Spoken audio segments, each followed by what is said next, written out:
Oh, we're going. Okay, just a second.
This is now a TurboGrafx channel.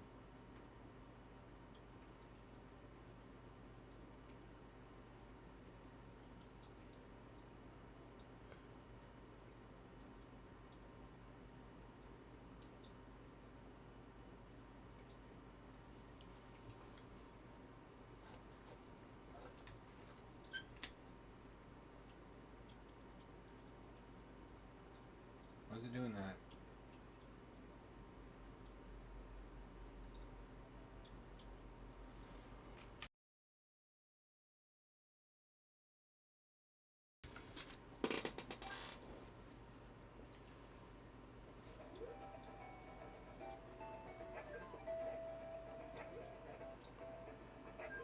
Fucking eat the butterfly, that's right. You maniac.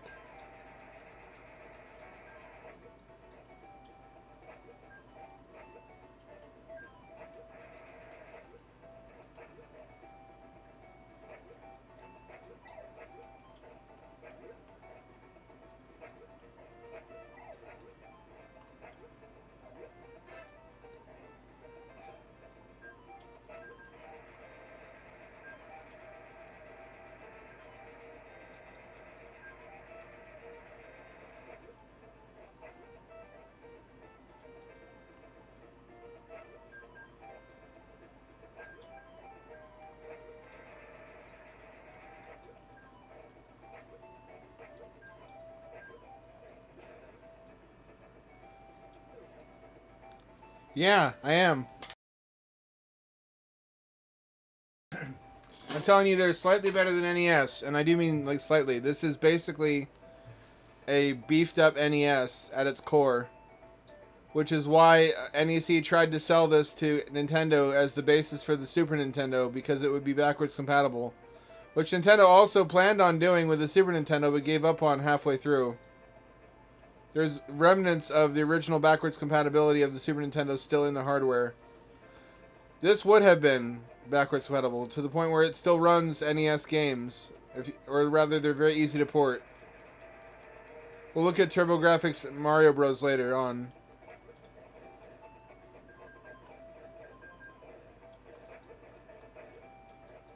Bigger sprites, more colors. That's about it.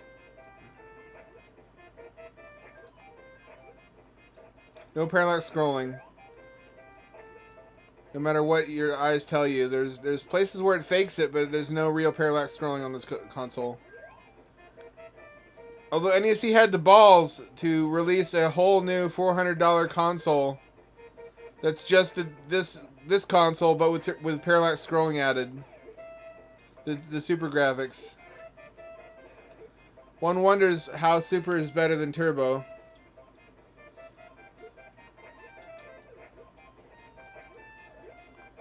This was always exotic to me growing up, though, just because it's not Sonic or Mario, you know? Every other kid on the playground knew about Sonic and Mario. Nobody knew about Bonk. Even though eventually, because the PC Engine went nowhere in the US, and because the hardware is so similar, they just released Bonk on NES anyway. And it suffered almost no compromises because of the hardware difference.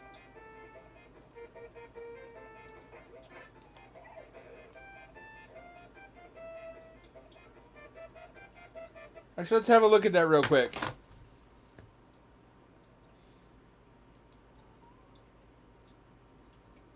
Raoul, kitty cat. Raoul. Raoul. Ah.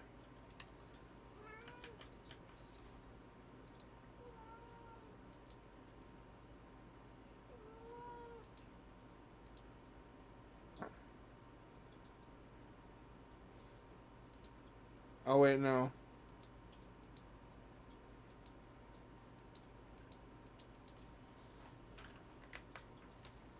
I don't know how to... Here we go.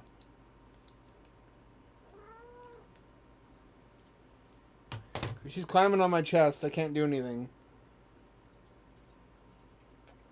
You picked a bad time.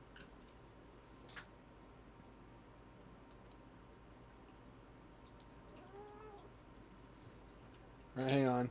I can't control this fucking thing. It doesn't pair to any controller.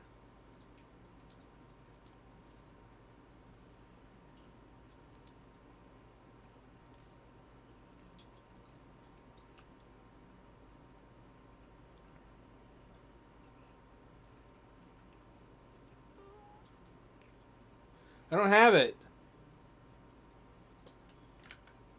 Alright, hang on.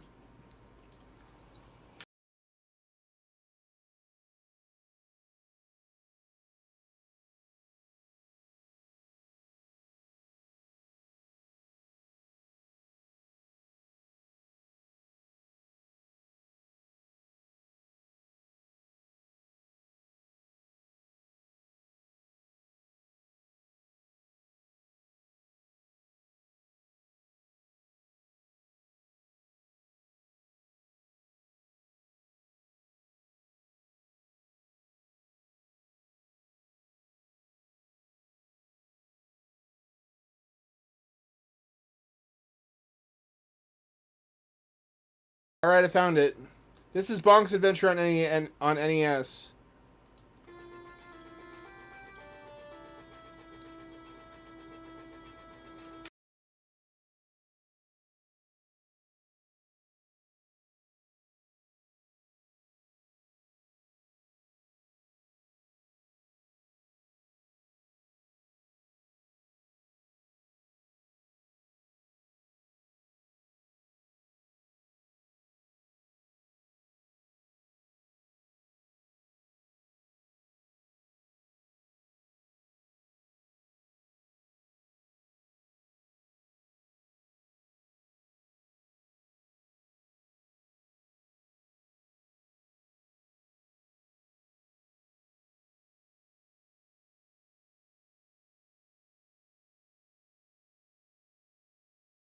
That is a crazy level of failure to where the mascot for your whole console ecosystem comes to the competitor's platform. It's like when the first Sonic games were released on GameCube, post Dreamcast.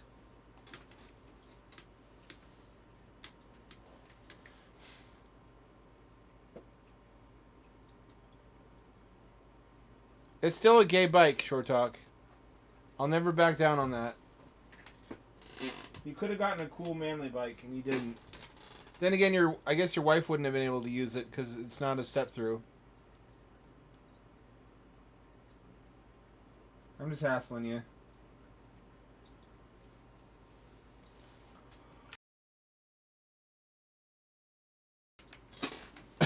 How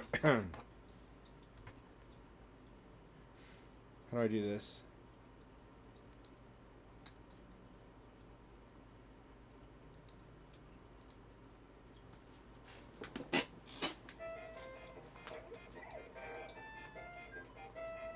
Am I eating those fish? I am.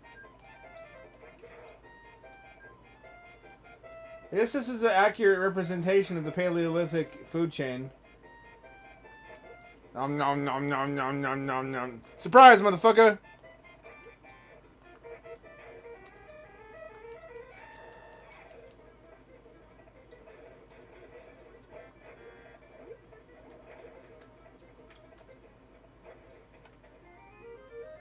I one-shotted the boss.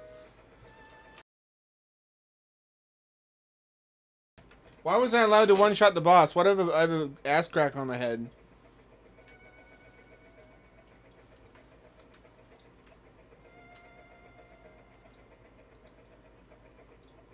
What's more modern about yours?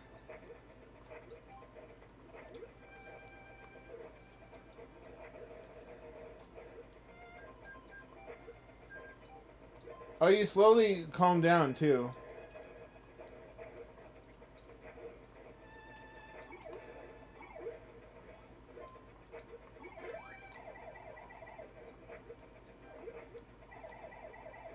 This is a little trick you can do using the turbo buttons. Which is why it was called TurboGrafX-16 in the West.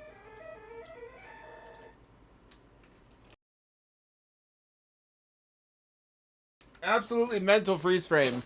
Its whole gimmick, it's besides the graphics, the turbo part was that every controller had turbo switches on it for rapid fire because it had so many shmups. And later controllers just had separate buttons that would do turbo, which is like rapidly pressing.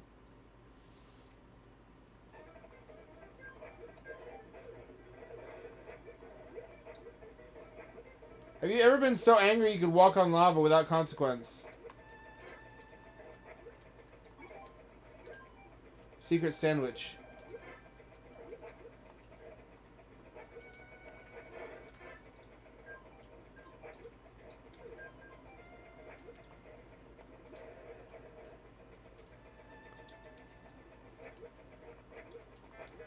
So yeah, what compromises did the NES version have? Smaller sprites, and I guess that's it.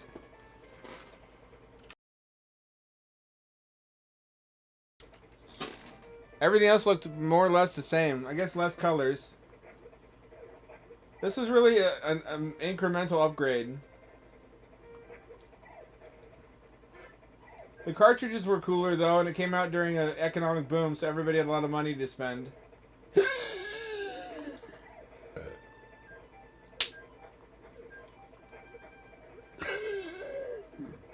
Body, stop doing that. It only does it more.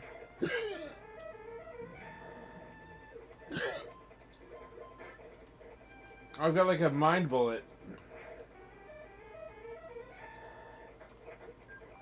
I don't know why he gets a scar on his head.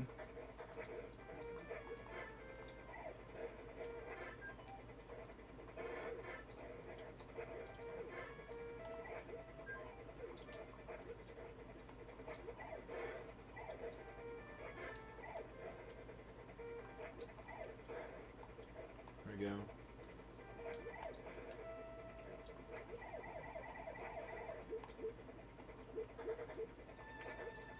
You can bite your way up the cliff. Don't do this at home. This is bad for your teeth. Trust me. I found out.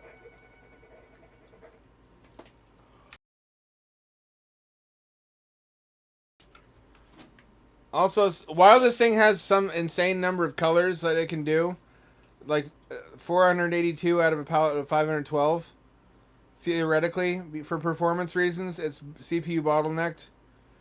It usually does like 110, 120. Sometimes as low as 80. So it's more than Sega Genesis, but not enormously more in practice. I still think that qualifies it as 16-bit. Because the metrics, like the performance attributes we look for in a 16-bit machine are present.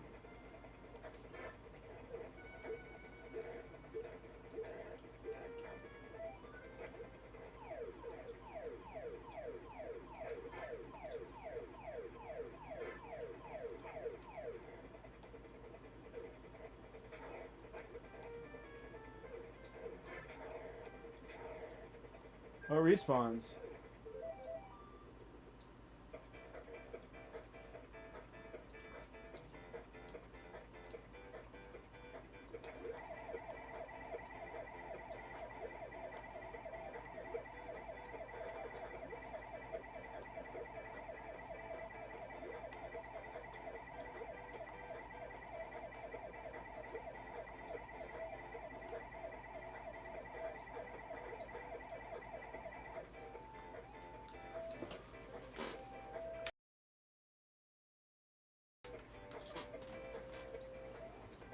It's got a lot of little gimmicks. Set it apart. There was a To add insult to injury. Not only did Bonk 1 come to NES, but Bonk a exclusive Bonk sequel came to Super NES. That was never released on the TurboGrafx CD or otherwise.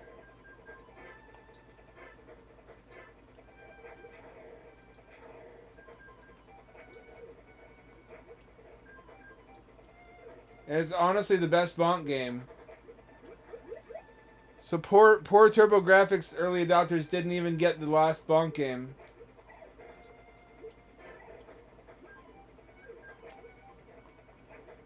Oh fuck, are you kidding me? Come on.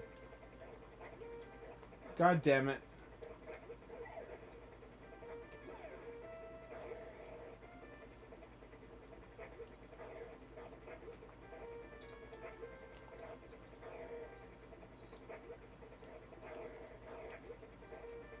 Super Nintendo was at least obviously an improvement over NES. If you showed this to parents in like 1991 and asked for it for Christmas, they would have beat your ass.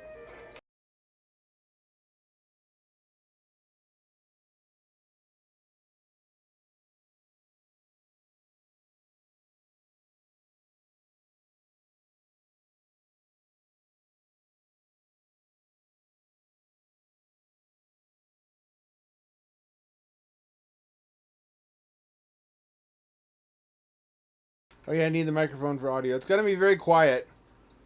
For some reason, the Turbo Duo, or whatever I have, is very quiet. In terms of, I don't know how to finish that sentence. It's a bug or something in the firmware that needs fixing. I had to roll it back to 1.1 in order to load ROMs, which I'm only doing until I have the Hue cards. But if you can hear some of it, that's, I guess, good enough for me.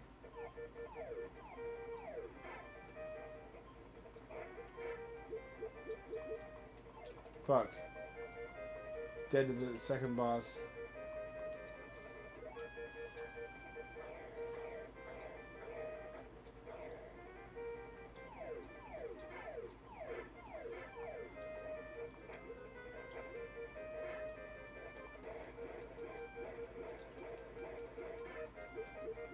Two lives down. Same boss. Problem is, there's no way to avoid those.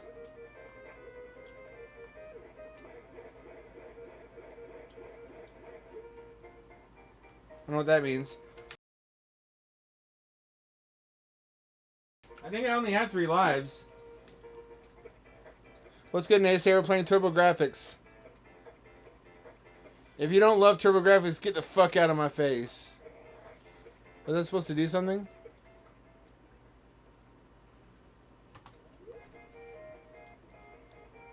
I appreciate that. No need to escalate. I wrote a revenge poem for after the contest is over. I don't want to irritate the judges.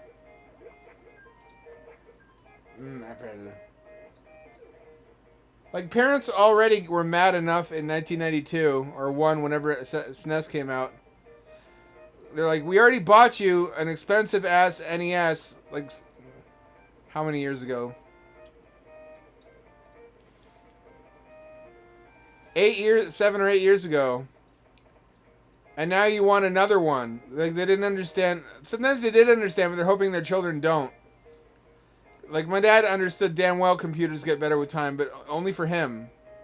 He didn't see any point where a stupid child needed a better computer for playing dumb games on. But parents who didn't understand literally thought they were being scammed. Like, what, we need a whole new Nintendo now? They're going to stop making NES games? I guess they were blind, or they thought better visuals were trivial, or I guess graphics improved so much just on the NES during its own lifespan, they thought that could just continue without them buying anything.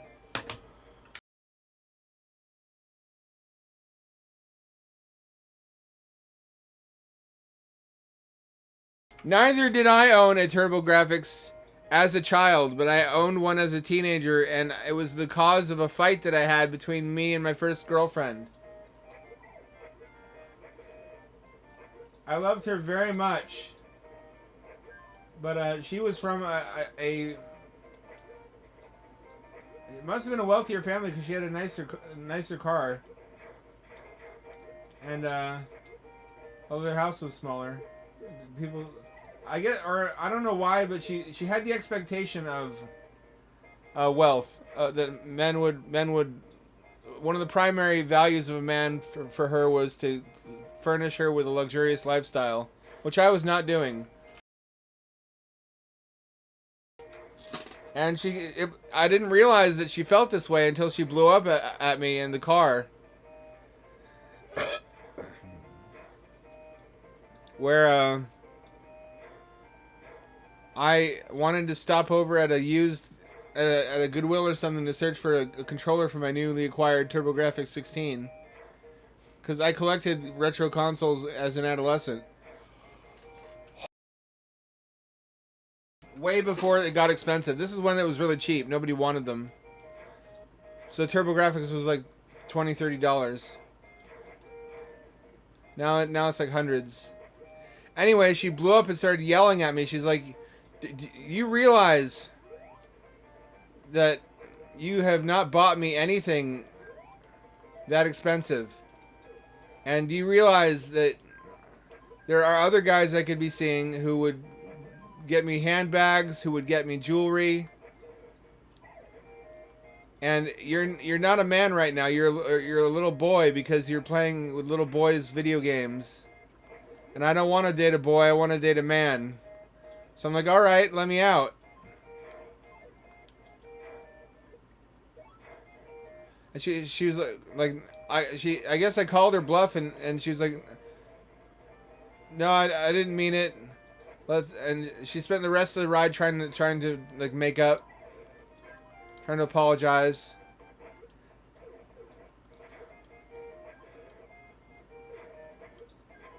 She had different ideas than I did about what I was supposed to be and what I was supposed to do for her.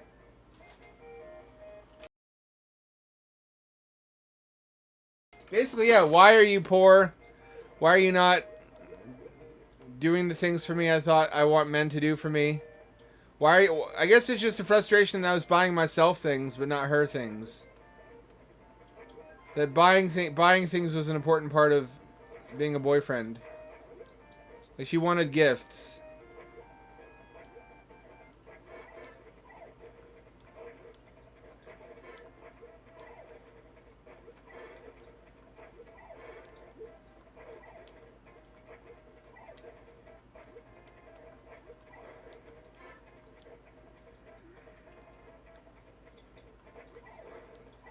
Basically, my hobbies were just stupid, pointless nonsense, and hers were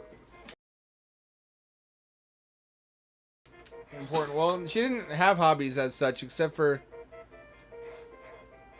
listening to rap. And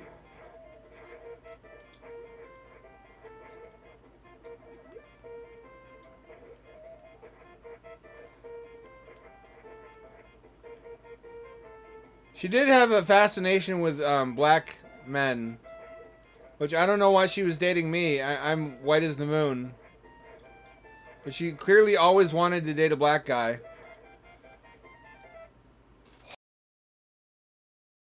She would do like the white girl gang signs and shit in the car.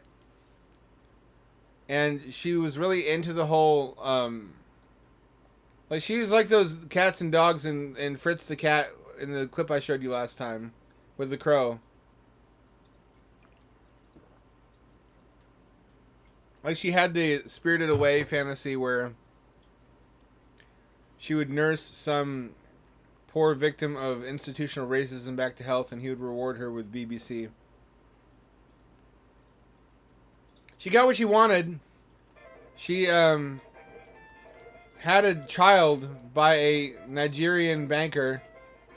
I know how that sounds, but he was Nigerian and he was a banker. He was not an email scammer.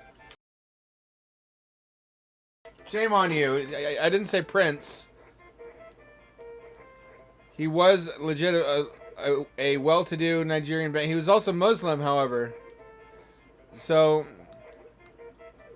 I think that smoothed things over with her parents, who were somewhat racist, and that they said they forbade her from ever marrying or dating a black man, which is, I guess, is why she was dating me while she was living under their roof. Because she told me that they were disgustingly afraid that a black man would get her pregnant and then not support the child, such that it would become their grandchild and their responsibility to support. Which is exactly what happened. Not because he couldn't financially support the child. And she does not receive child support because they never married and they weren't together long enough. But he basically said, I want more girlfriends. I want more wives. My religion permits me up to 4 wives.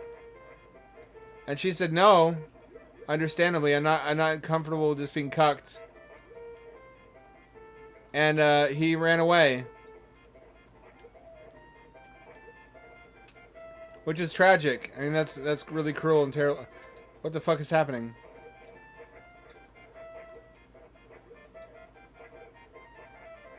If I didn't still care about her, it would be really funny.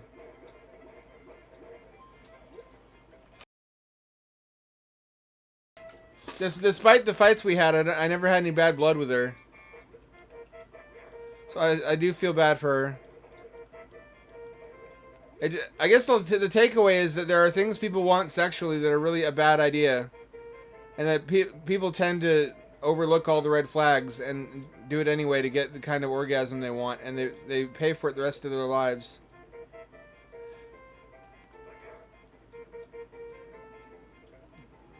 Wanting a certain sexual partner makes us crazy and makes us do unwise things. She'd also done a lot of fucking before we met, and she was upfront about that. She said I all throughout school, all throughout middle and high school, I got drunk and slept with a lot of guys. But you're different. There's a meme about that on Twitter, how a guy was really insulted when his girlfriend said, "You're not like a one-night stand to me. You're boyfriend material." When that's an insult, it's like, you're not this hot guy that I would have reckless sex with. You're a stable provider. Well, she did the same thing to me. She said, "You're special to me. I really feel a connection with you, and like, you're my boyfriend, so I want to wait to have sex." So after getting railed throughout middle school and high school, getting drunk and partying, when it was my turn with her, I waited 3 months until I could touch her titties. Which I guess I'm honored. She was a sweet girl. She had some good attributes, but the warning signs were there.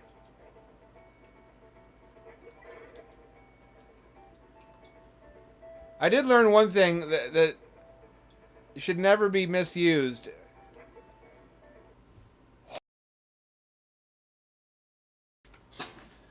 At one point, because we were going to split up anyway, because she told me that we were going to have to in the future because she was going to a different college in a different state, I tried to break up with her preemptively just to get it out of the way and so that we didn't get more attached to each other. Because I have a habit of managing the emotional impact of trauma ahead of time. I call pre-grieving.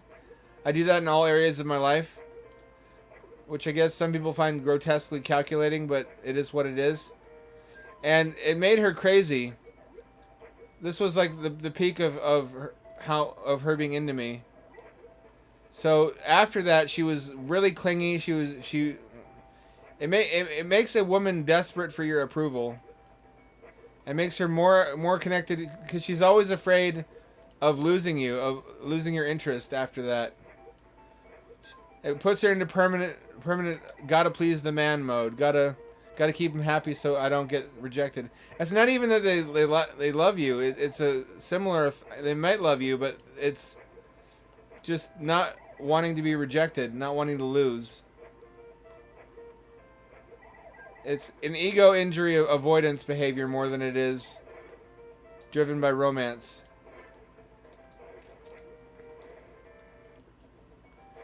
But it made her I feel guilty about this. I didn't do it on purpose. I didn't know it would do this. It made her really, really attached to me, and really, long after the breakup, she would still call me and she would still write me and ask who I was seeing.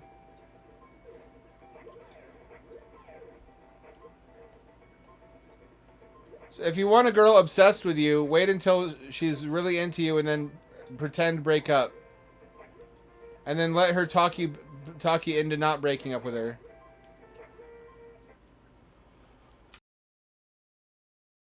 Or don't do that, because that's horribly Machiavellian and manipulative. But that's how I recognized the same thing was happening with me and one of my other exes who broke up with me, and I got all fucked up over it. Not because of her, but because I didn't want to be broken up with. That has a... It's like casting a spell on somebody's brain that makes them obsessed with you for the rest of their lives. Dudes will be fucked up over a girl who broke up with them 15 years ago just because they got rejected. Or not rejected, but broken up with. That's what makes it... I don't know, maybe it's like an evolutionary mechanism to keep, like, breeding pairs together or something. I don't know. It makes them desperate to get you back and not to lose you after that.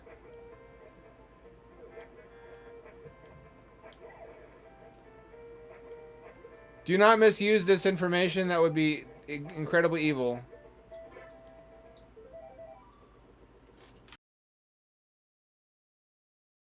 It worked on her, it worked on me in the other direction.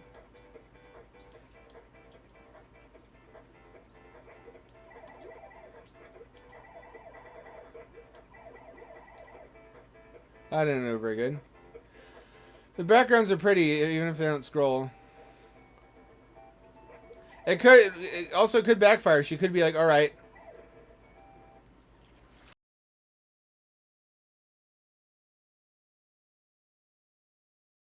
She could just be a really strong, self-actualized person who doesn't need you. And be like, okay, if you break up with me, then you break up with me, goodbye. Which I guess I wish I had done for my own dignity.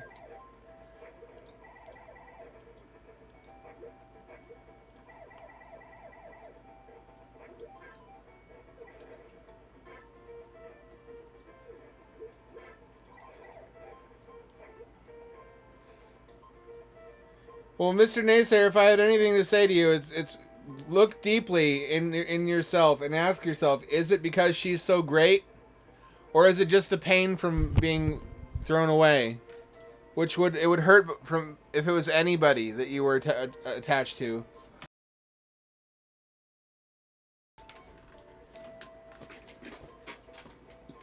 Is it that she was the one, or is it just ego injury? We have that in common, though. I was fucked up by it too until I realized that she was a pretty average person. There's nothing incredibly special about her. I just convinced myself there was because I was in love, and that's what happens when you're in love.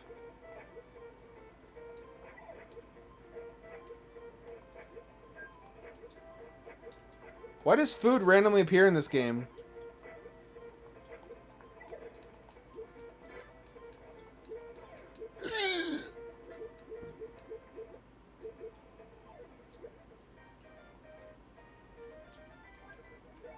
No, I only have so many... I guess you have de facto 9 lives.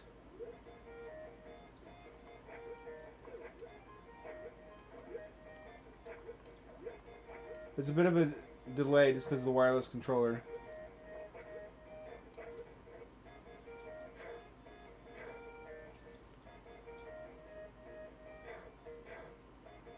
It's the trauma, though. The trauma is 9/10 of it. It's just...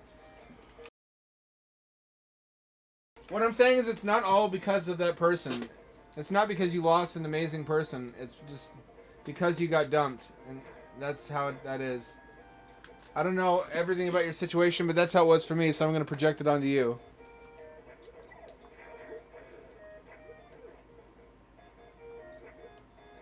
I didn't realize it would send me back.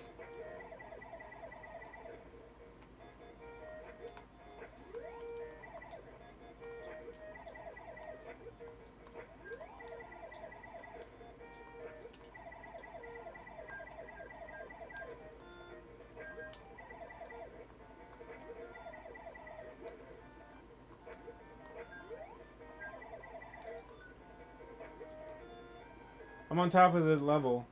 Are you supposed to be able to do this? I got an extra heart container. Is that permanent? Is that a permanent upgrade?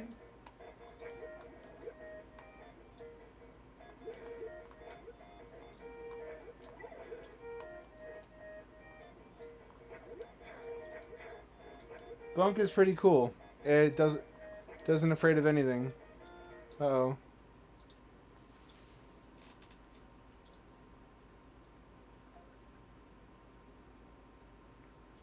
For a while I thought it was just because she's the hottest girl I've ever been with, but then I was with a hotter one, and I didn't get all fucked up over her.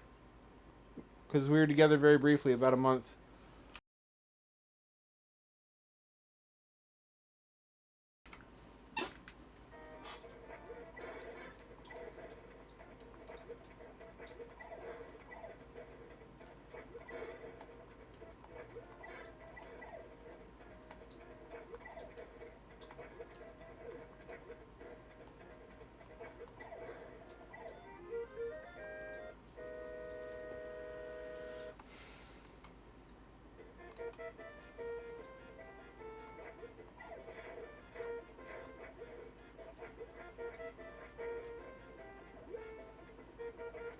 What was that? Was that a strawberry? It looked like those little candies you get from old people. Where do old people get those candies? Those are fucking baller. You know the ones I mean they look like strawberries? They're wrapped up in the wrapped twisty part at the top is the green part, and they have like syrup in the middle. They have like a it's like a gusher, but it's a hard candy. It's only ever old people that have those.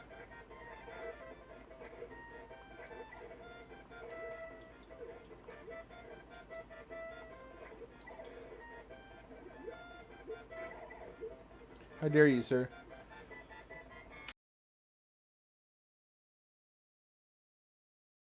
How many hard upgrades are there in this game?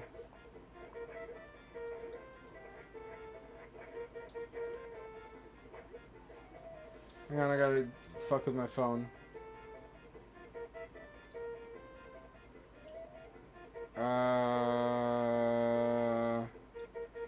Here we go.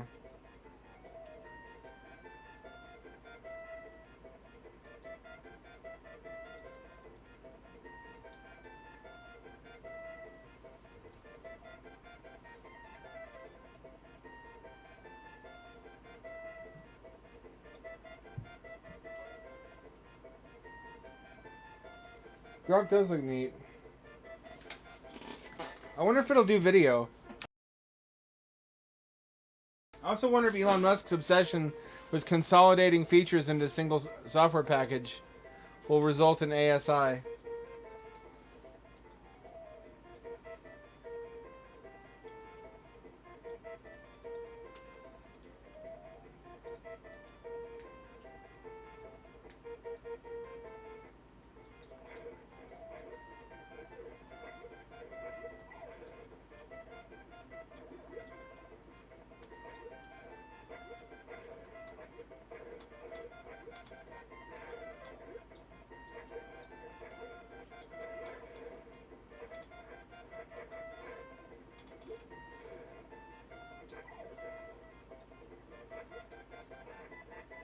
I'm not playing the first one. The first Bonk is even more rudimentary graphically. It really looks like an NES game, which is why it was ported to NES. But it had a great moment where you're eating. You go into a dinosaur's mouth, and there's a level inside of his guts, and then you get pooped out at the end, which is probably somebody's sexual awakening.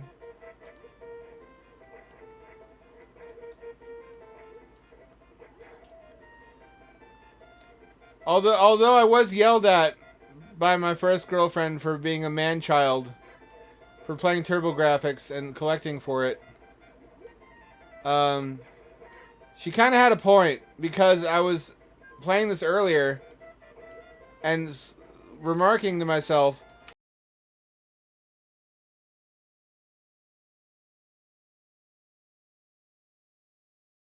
I says, man, this is a really small, delicate D-pad. And then I realized, oh yeah, it's for the fingers of children. I'm complaining about a product made for children not fitting the hands of an adult. Which is also a thought I had when I had a Switch.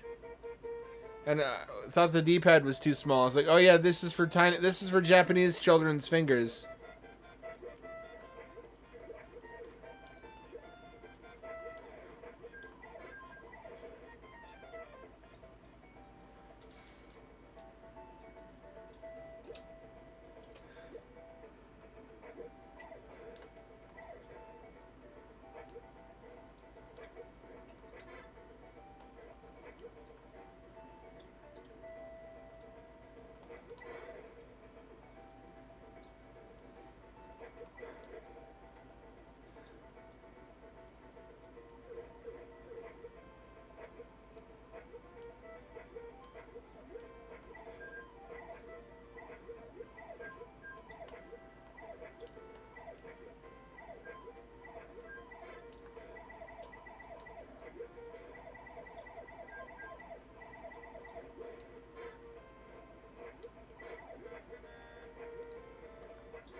Sure wish I could figure out what in this room is irritating my airways.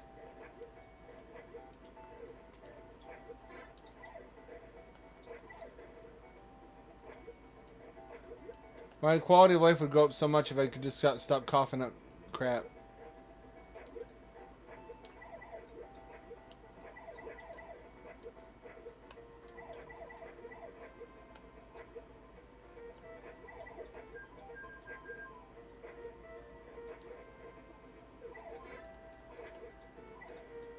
It sure seems to be a permanent upgrade.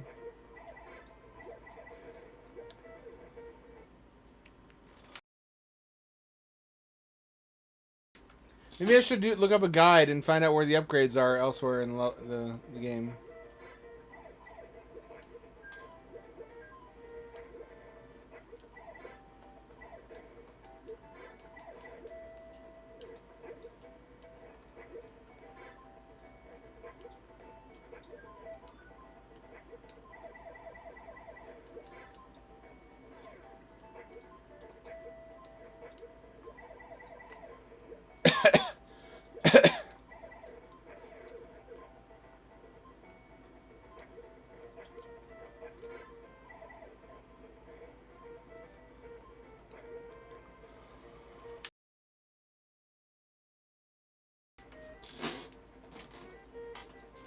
This is just one of the funny in-between systems. I'm immediately dead.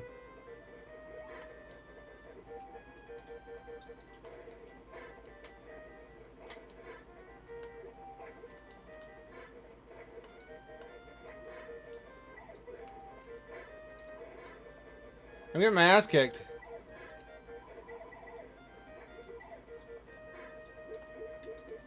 How do I beat this boss?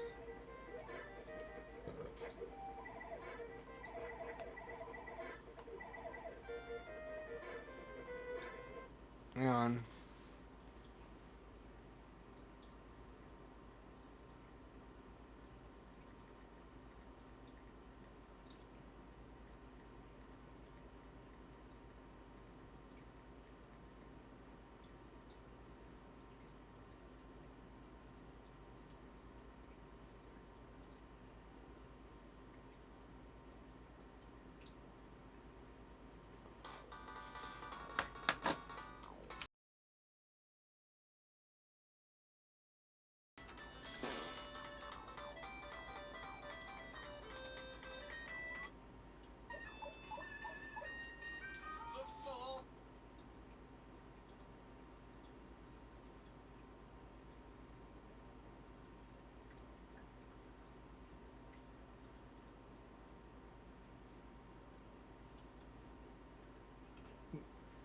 No use. It's a little too obscure.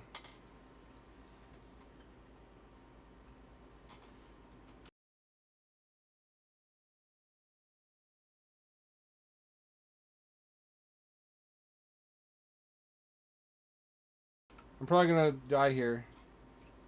I don't know what to do.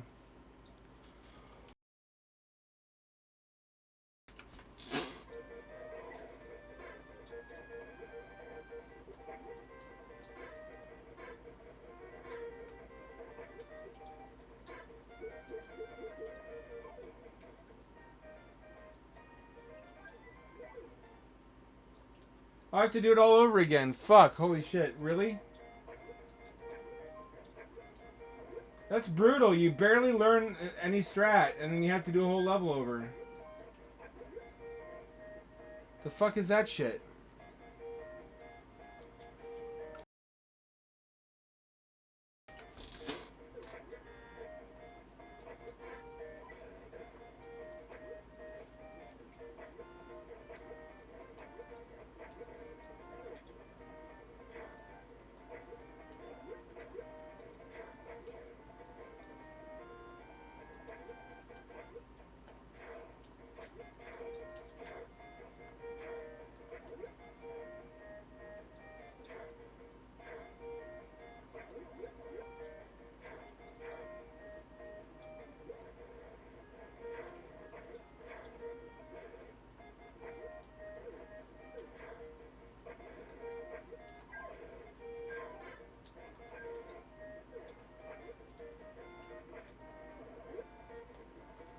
So as you play more of the library, you do get the sense that there is a meaningful difference between the 16-bit consoles. This only looks more like NES the more you play it. And Sega Genesis starts looking real damn good. Not the first generation Genesis games, like Altered Beast. Altered Beast looks like it could have been done on this console.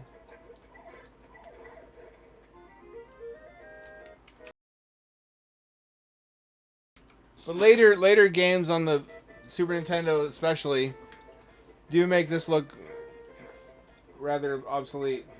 That's not to say they didn't achieve amazing results in Japan. This thing lived until 1999 in Japan. The last TurboGrafx game came out in 99. That's how popular it was there. It was Ginka Fuku Densetsu fucking Remalema Ding Dong Sapphire. Whatever. It was the Blade Runner shmup that had all the morphing and computer animation in it. It was basically as good as this platform could possibly look.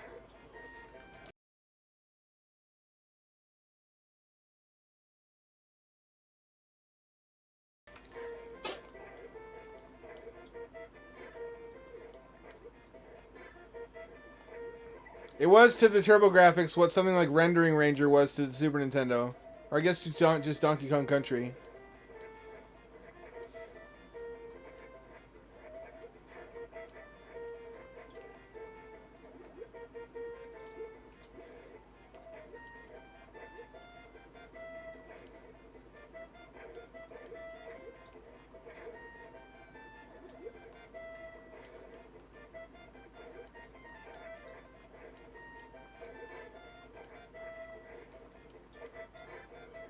If I had a criticism, it's that the controllers are not great.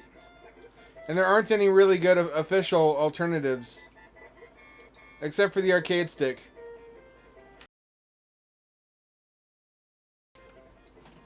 It's a good looking machine, apart from the controllers. So is Neo Geo. I could never collect for Neo Geo because the cartridges are so fucking huge. However. And I guess just because it's expensive as fuck, even for repros. I wouldn't have even considered collecting for TurboGrafx if it wasn't for repros. Repros are like $25 for a immaculate, perfectly convincing recreation of a CD game. It's a little bit more for cue cards.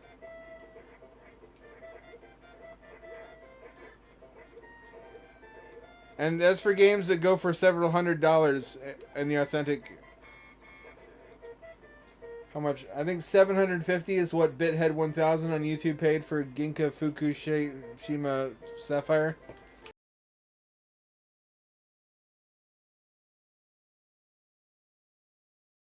Which was, I think, the final game released on the console.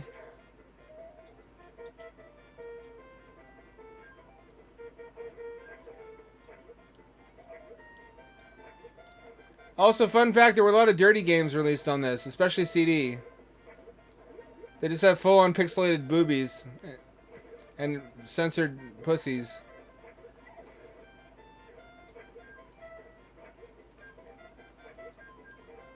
It really used the extra colors. It could only really use the full color palette in still images. There's something called Strip Fighter 2 where it's a fighting game. But in between rounds, if you are successful, you get just a digitized photo of a naked girl who takes her clothes off. The more rounds you win. Which, as a teenage boy, that would have been like, okay, that seals the console war for me. Which console can I see nipples on? If it's only PC Engine, then that's the winning console.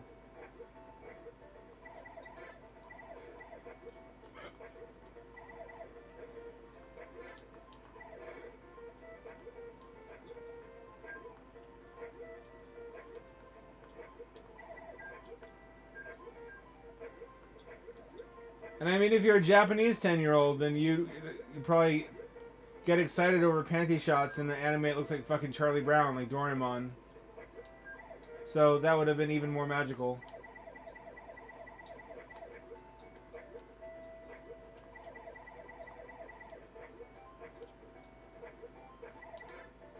If you're familiar with the problems getting their young people to fucking breed, then you know culturally Japanese men are way more into theoretical women than actual ones. A girl they can bring home on a CD-ROM and look at nudies of is a lot much safer emotionally for an easily embarrassed young man in a culture that's very largely defined by embarrassment than a living flesh and blood woman, or I guess girl at that age.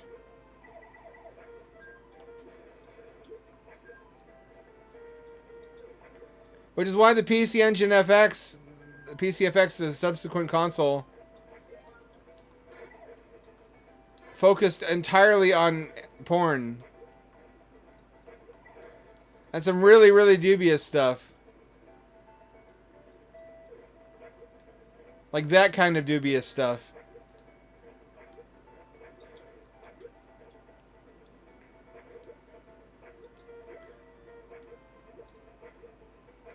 There was like one or two Lolicon games on it. I don't want to exaggerate it.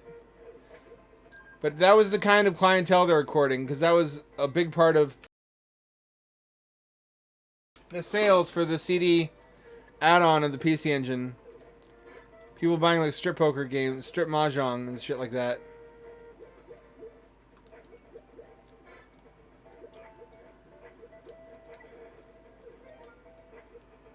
I mean, it kind of makes sense if you put yourself in the head of NEC executives. Like, okay, our console was barely able to outshine Genesis on certain metrics like color depth. And the reason the color depth helped us is because it could do more realistic nude photos of women, Japanese women. So we should leverage that and try to make a console with the best quality video, high color, high frame rate video in full screen, and court those same perverts.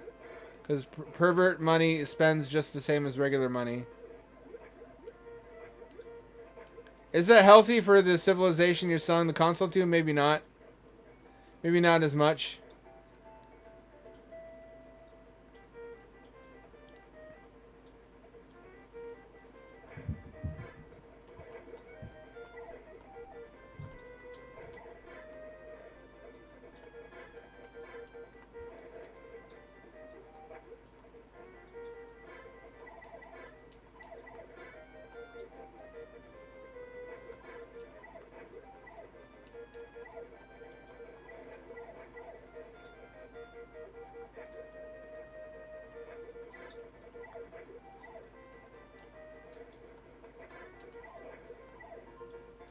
I did it! Holy shit. You have to hit the head between the horns. Just the concept, though, that you can avoid emotional complexity of adolescence and avoid the danger of being hurt by girls by sitting alone in a darkened room with a CRT television and a PC Engine CD, listening to the digitized voices of idols, and looking at their grainy images on your TV at a glorious 240p. It's sad. It makes me think about my own life. Although despite being autistic, I've had no shortage of girlfriends. I don't know how it happened. Pretty winter level. Pretty northern lights. You can see the extra colors and the gradients on the northern lights. It seems trivial, but if you play a lot of 16-bit games, the differences stand out. This is when consoles were actually different from each other. Now they're just computers. All consoles are just different x86 computers. Back then, the hardware was significantly different because they're all looking for an edge. They're all looking for how to produce better graphics at a lower price, and that resulted in a lot of innovation. So you could tell at a glance which platform. Localized entirely within your TurboGrafX-16, Seymour? Oh, I've destroyed his house. Oh no. That's destructible environments. That's video games as fuck. No Chivo? I'd at least like an angry Eskimo to be like, you destroyed my home. Why'd you do that? This is a treacherous level. They pop out a lot.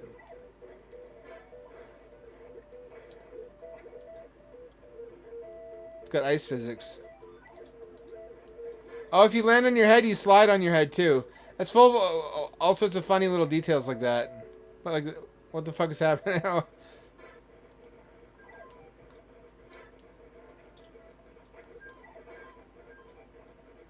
Do I have to hit him in the butt? That's not hurting him. Oh, you know what I have to do?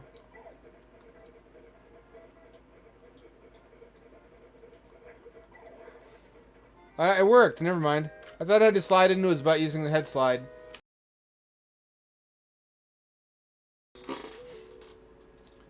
Damn, what level are we on now? I've never made it this far, and this is why I bought this dumb thing. This is real hardware, kind of. It's an FPGA TurboGrafx, not the Mini. I have such ADHD that I never, when I emulate, I never sit down and finish a game because I have to, because I can switch games instantaneously. If I have real hardware, then I have to get up and do something to switch it. Not so with ROMs, but now that I have hardware and I have the actual controller, for some reason I'm able to focus on the game I'm playing. I don't know if it's worth what I paid for this, but I didn't want it to sell out and then have to pay scalpers. Everything else on Analog's site is sold out.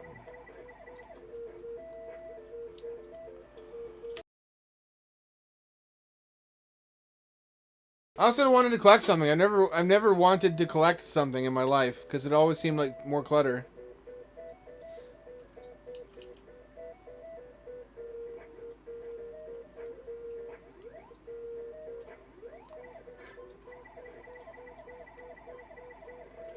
But TurboGrafx hue cards are tiny. And they're attractive. They're cool to look at.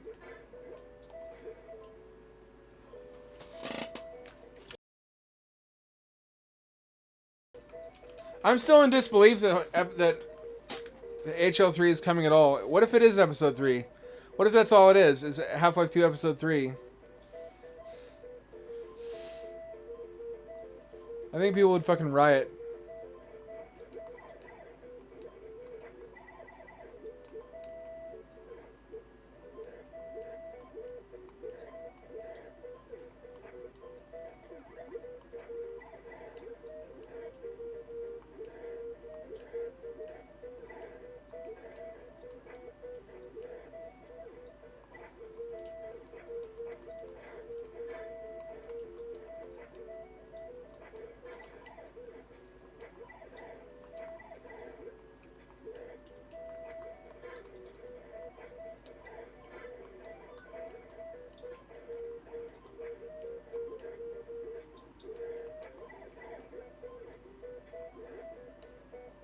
Is it a squid?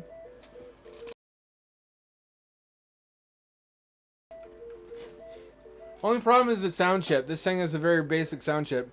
That's not to say some bangers weren't composed for it.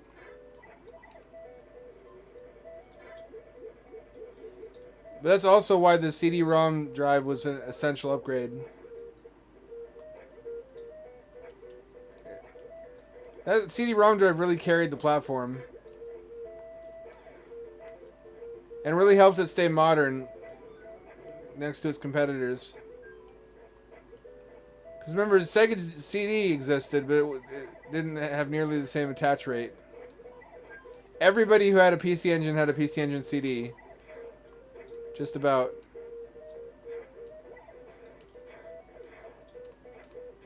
It was essential too because Hue cards didn't hold a lot of information. They held, I think, a maximum of 6 megabytes. That's the largest Hue card ever released. That's more commonly like 1 or 2 megabytes.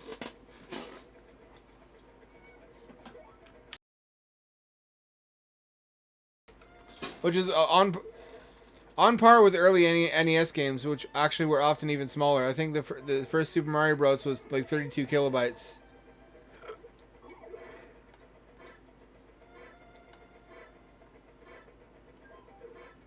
What the fuck? What's happening?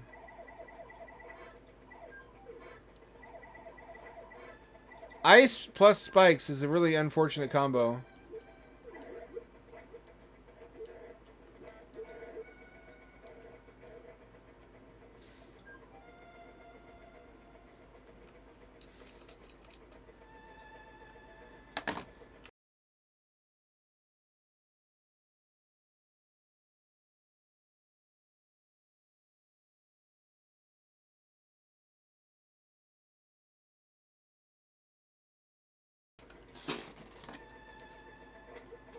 I never finished Alex, and now my index controller needs a new battery, and I don't know how to replace it. I have the battery, so I don't have a lot of motivation to finish it anyway.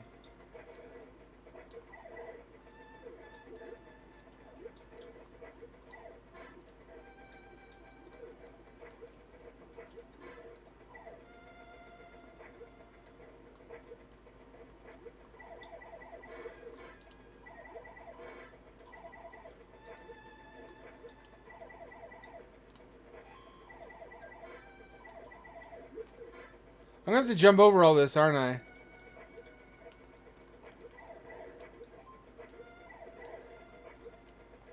On the way back.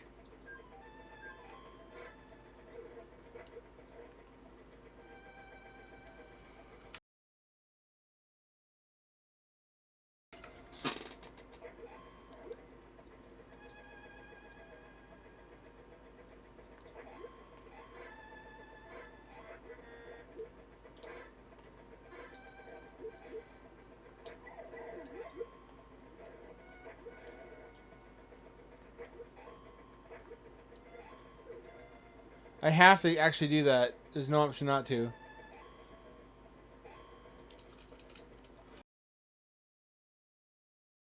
I got stuck in a room in the sewers where everything explodes no matter what I do.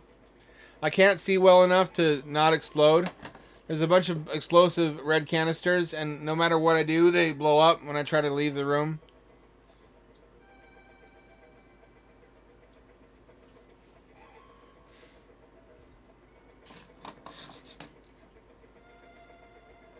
I just got frustrated and was like, why am I doing this?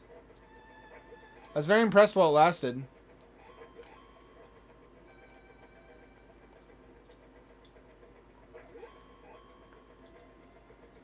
Alright, I think I got it.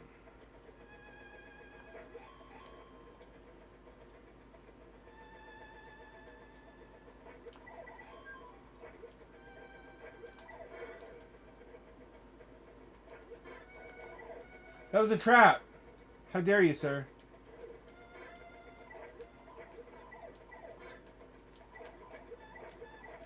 You wall jump. Brilliant. You cannot duck.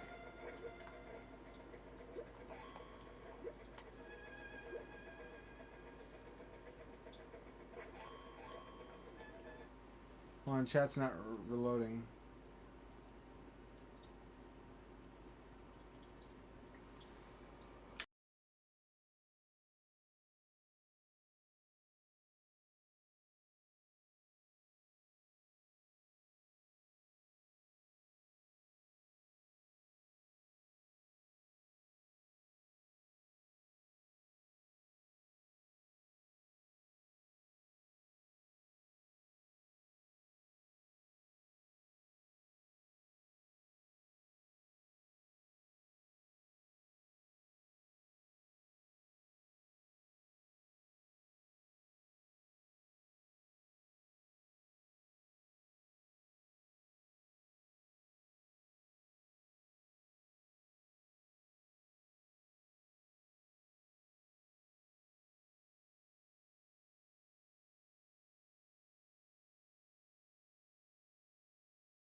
Oh, I have to do it all over again.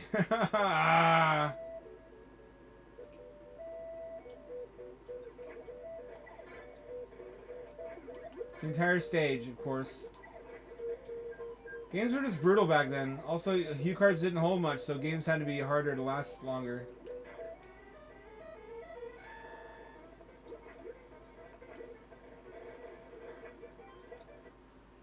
Am I muted? I don't think so. Hang on, let me reset my phone. Because it's not updating chat.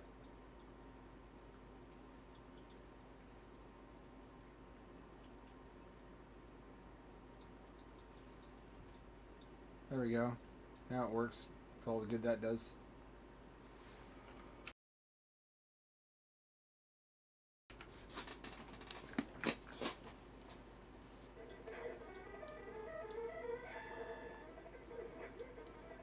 I surprised myself by getting one of these. I'm not a console guy. I just really like the aesthetics of this platform and the history of it, and it's interesting. I wouldn't collect Super Nintendo because I played the fuck out of Super Nintendo. There's nothing... I don't want to keep going back to games I played forever. I want to explore the audience. I want to explore the library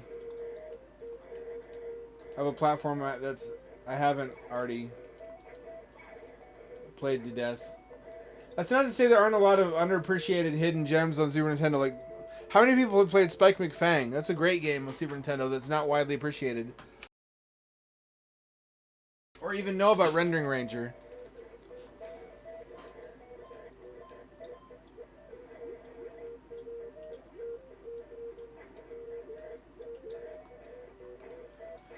Even now, so many decades later, there's stuff on Super Nintendo that doesn't get enough coverage that people are missing out on.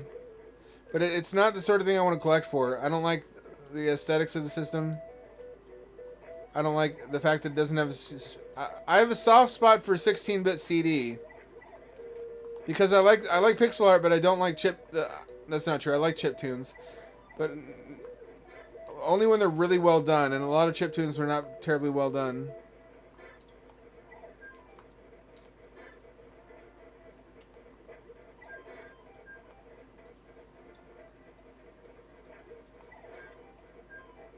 It's better to have CD music, and CD adds just so much to 16-bit. It just adds so much. It adds voice acting also, which is a game changer for RPGs. It fills in a lot of shortcomings. But it's not so... The 32-bit generation could have been a utopia for high-quality CD-based pixel art games, but everybody wanted the worst 3D anyone would ever see again. The worst that it would ever be was on 32-bit machines. But we wanted 3D, 3D, 3D. Only 3D, no more 2D. That's not to say we didn't get some good 2D games on PS1. Like Skull Monkeys. But we didn't get nearly enough of it. And what we did get was a fraction of what could have been. 16-bit CD, though, leverages most of the benefits. And particularly PC Engine CD, because unlike Sega CD, it doesn't have enough power to do FMV. So it has aged much better. Because the cutscenes are hand-drawn pixel art animatics. Have I talked about this? I feel like I have.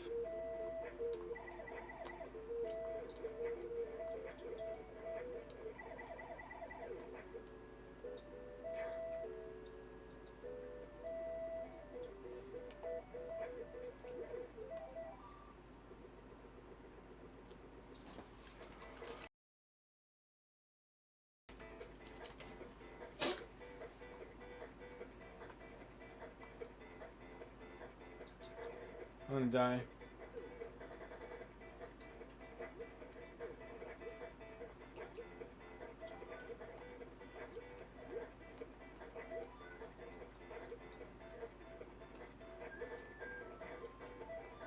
I still don't know what the smiley faces do.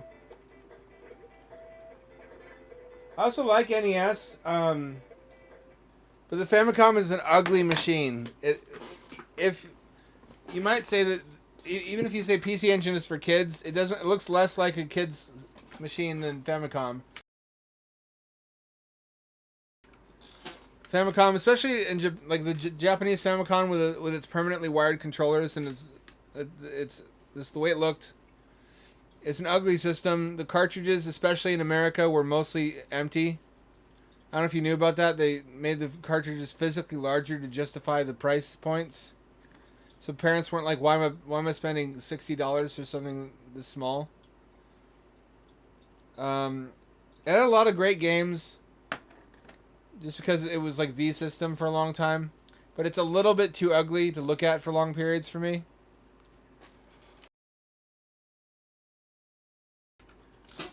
There's little low color sprites, low color across the board, ugly sound. It's just grating. PC Engine CD has graphics that are just good enough to look at, that they can be pretty at times, and things look like what they're supposed to, and it has CD audio.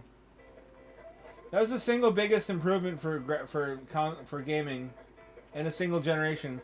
We took many generations to get to photorealistic 3D graphics, and we're arguably still not there.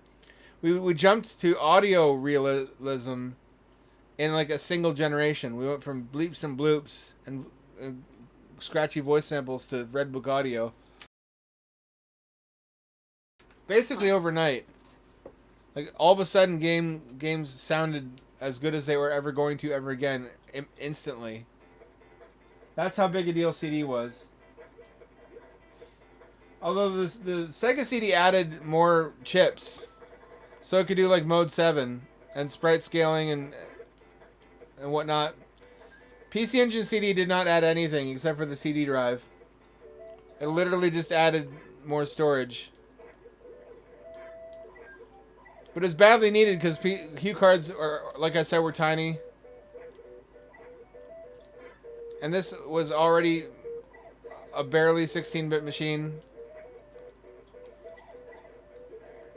And the dumb luck that nobody else managed to achieve a successful CD add-on meant that during the 16-bit generation, PC Engine was basically the only CD system. Because Sega CD didn't do nearly as well. That's not to say that because they didn't have... because Sega had Sega money at the time, they got ports of a lot of the best games on PC Engine CD, like Snatcher. They also got their own port of Lords of Thunder, which seems unfair.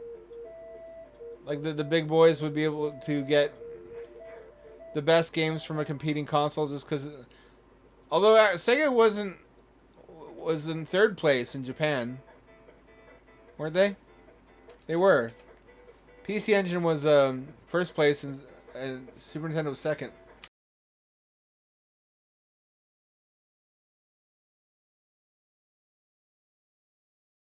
They had the benefit of coming out with their console when everybody had a lot of money.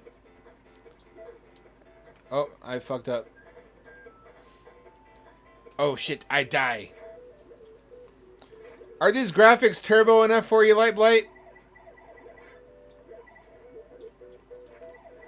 This is video games as fuck. Look at all this video games technology on the screen right now. I count at least 4 video games.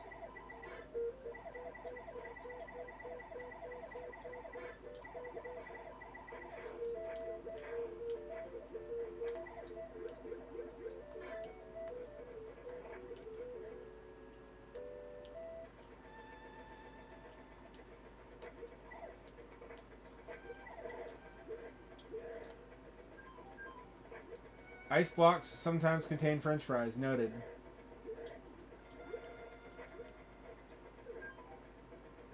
Sets a really bad precedent for baby head injury. Everybody knew this as the game where a baby falls on his head repeatedly. I feel it may have limited its appeal. Like, I understand they were like a caveman game, but we gotta make him cute. Everything's gotta be fucking cute in Japan.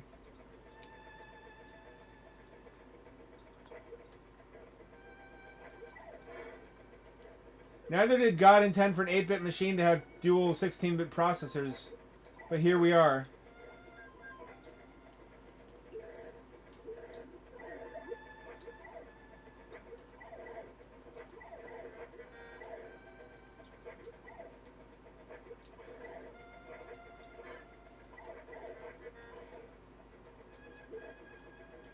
This is actual hardware, by the way. This is a turbo analog turbo duo. It accepts both CD-ROMs and physical hue cards. I considered Polymega, but Polymega has steadily increased their price. They launched at $250, which was reasonable for what they offered, even though it's emulation-based. And now it's Polymega is a $600 machine now, which is almost as much as a PS5 Pro, which is just absurd for an emulator.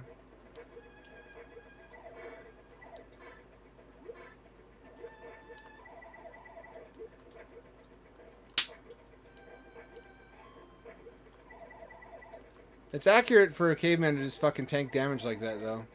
In RimWorld, Neanderthals can tank a fuckload of damage.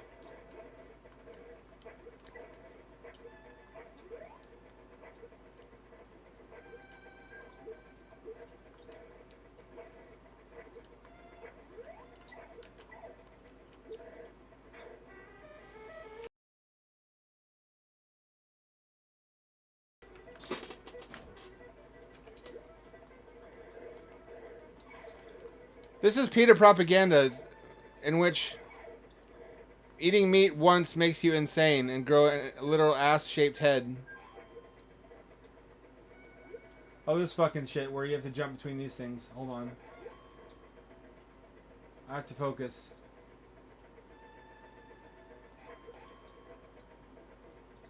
If you think that what a table costs is insane, when do you hear about the Holocaust? It's a hall-shaped store where everything is expensive. The Hall of Cost.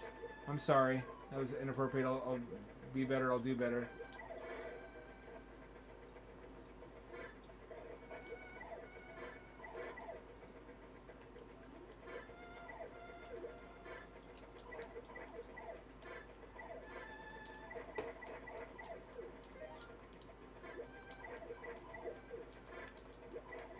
Did I just fall down every pit that was possible to? I think I might have.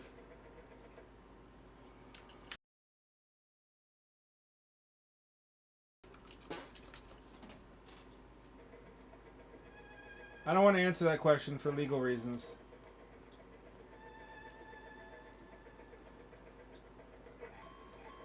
Oh, fuck! Oh, shit! Oh, God, oh, fuck, oh, shit, oh, God, oh, fuck, oh, shit.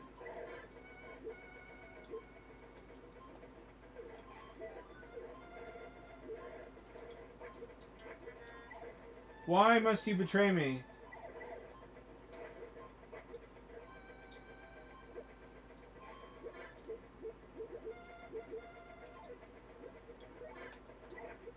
Insult to injury much.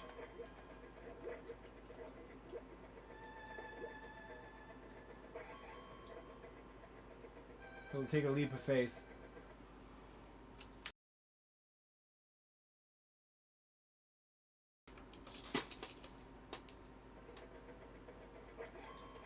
Ah, shit!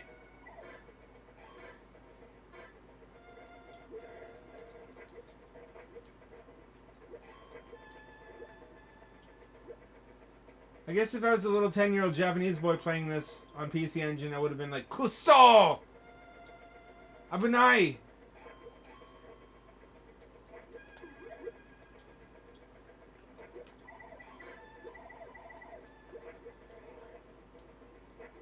Let's go over this. Oh fuck, it's hell down here. Chicken. Fried chicken rains from the sky, however.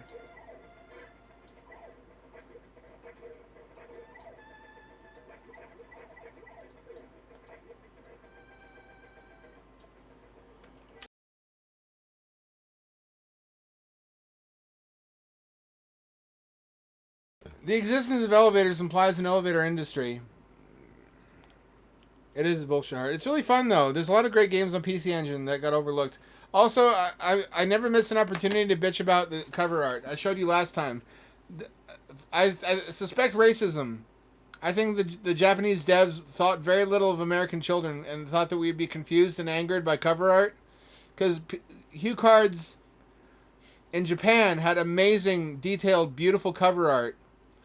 And they deleted that for the US hue cards. The US hue cards had just solid colors and text for the titles.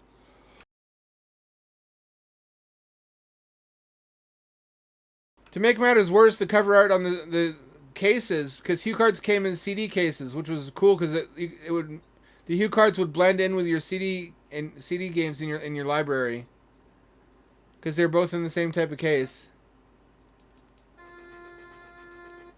They also changed those to R-worded toddler drawings.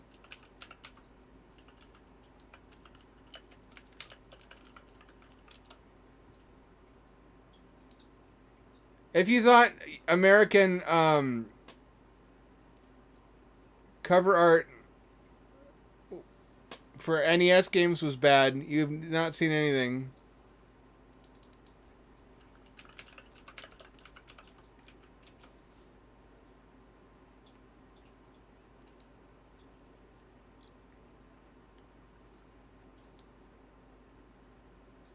Let me find an example.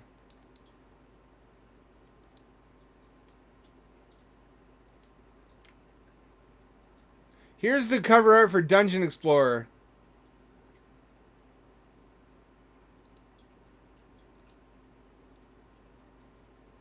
Feast your eyes.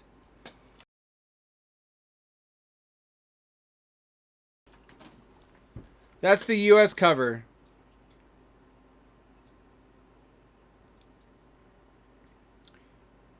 Hue cards. Yes, like Hue cows. That's how it's spelled anyway.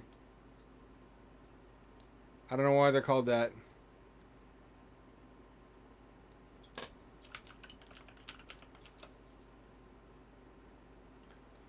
Now here was the same cover art, but it from Japan. Let me find it.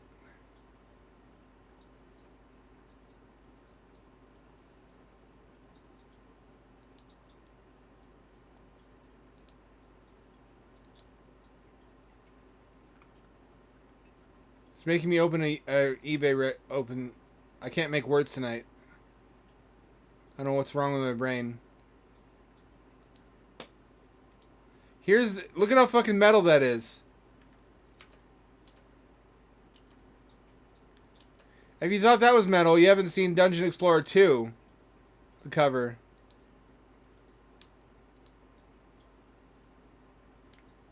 Oh, again, only in Japan.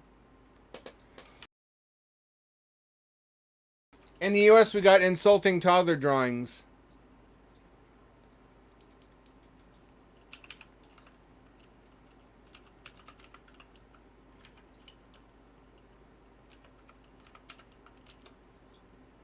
And these were the US Hue cards. I did not consent to launching a video.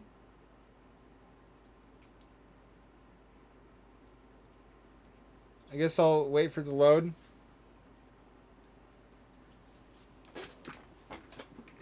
Every game was like that. Every game had fucking bitchin' amazing, awesome looking Japanese cover art. And then because Japanese God hates us, we got fucking the kids of Whitney High painting the cover arts for American games. That's not the only example. I'm not imagining this. Think about how Miyamoto's pushed against having text boxes in Zelda 2 because he was quoted saying that US children lacked the attention span for reading in games. That's a real quote.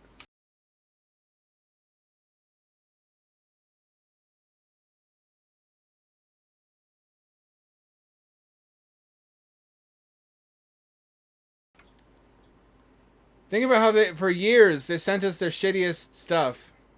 We only got like the most mainstream animes, and they were cut down and they were dubbed badly. We got like Maru-chan and Nissin Top Ramen instead of the good brands. We didn't get like good Weeb Chow until relatively recently.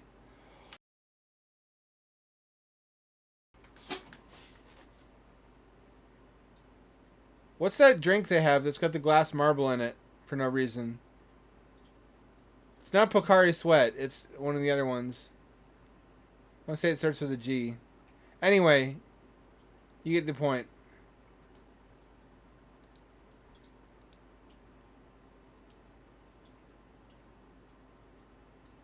They really shafted us, and they paid like some Ukrainian $2 to fucking make the U.S. This won't load.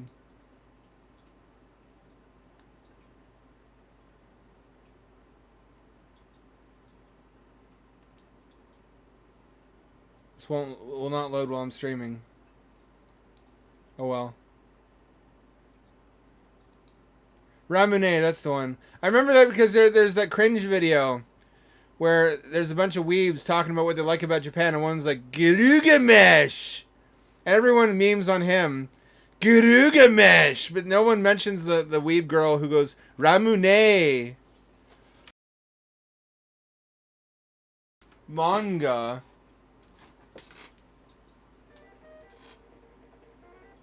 Ramune. Shit, fuck.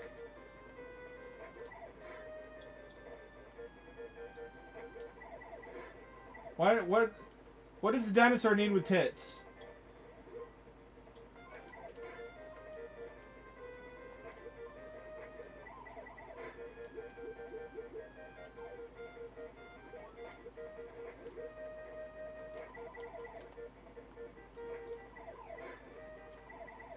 There's no way to do it without getting hurt.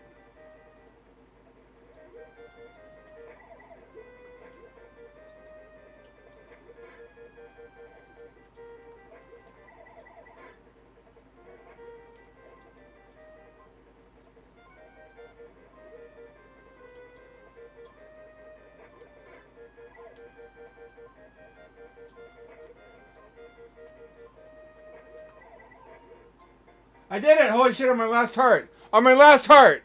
Bonehead, more... I'm not going to finish that one.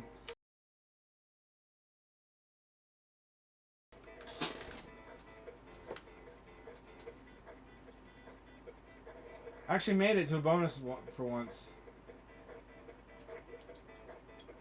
Keep going. Oh, little dino friends.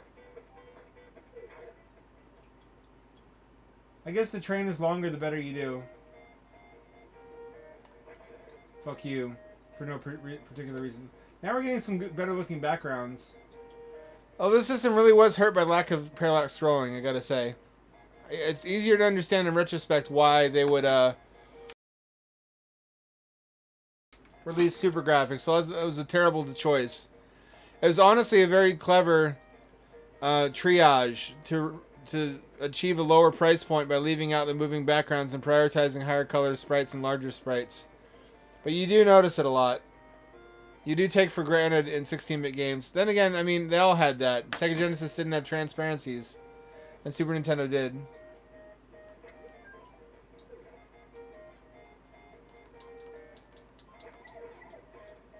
Are those rapists? That's a dinosaur rapist. Oh, she killed me. And that's game over. That's game over. That's game over, game over. I got raped to death by horny female dinosaurs on a beach. It's kind of hard to believe. Let me change games.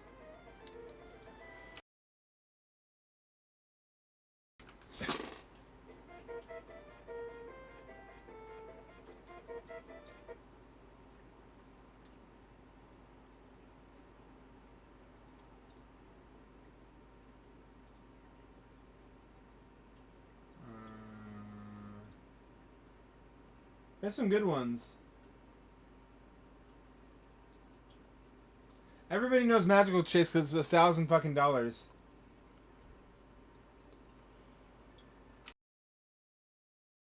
And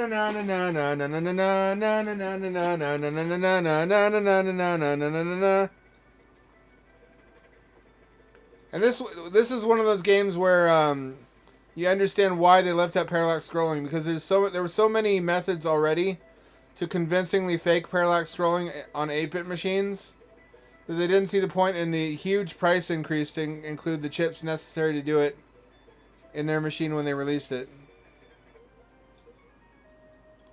A lot of NES games had fake parallax scrolling, for example, like Battletoads and whatever that one mech game, Metal Storm. Metal Storm had fake parallax, which in both cases, it had two different tricks that it used.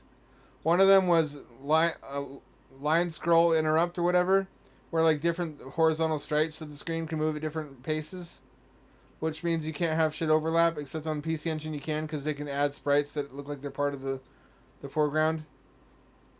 That's how they fake that. Or you can have animated background tiles that scroll in like an animated GIF. That's a hot take, but a valid one. Nobody hates Battletoads enough. Not as much as it deserves.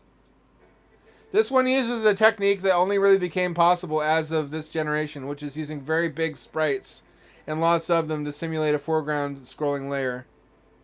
See that thing under me? That's sprites.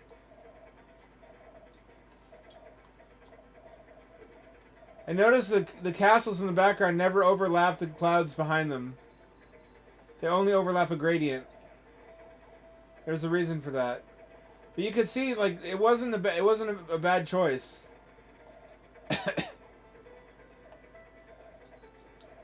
To achieve a budget price point on a console that would be able to fake parallax scrolling anyway.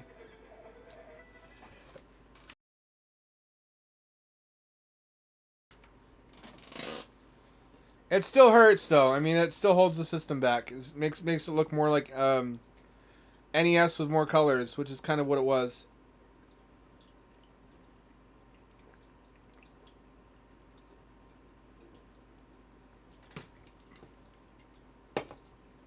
Are we talking about the same Metal Storm, the NES one? Because there was a game called that on Super Nintendo also, which was a mech deathmatch game where you could jump out of the suit as a little jetpack man. It was also the only game in the Assault Suit Lanos series which made it from Japan to the US under a different name. Let me try to find the game I mean.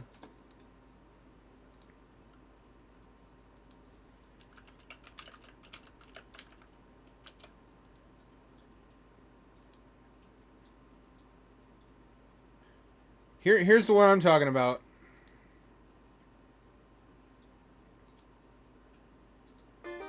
Oh, that was... I'm stupid and wrong, actually. You're right, Metal Warriors. Your autism has out-autismed my autism. But this is a great example of fake parallax scrolling. See that? The gap in the background? Was that also from Lanos? The Lanos series? Look at how convincing that is.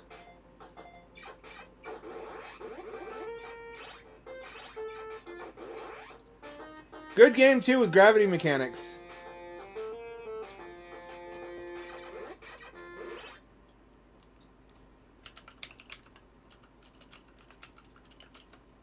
Towards...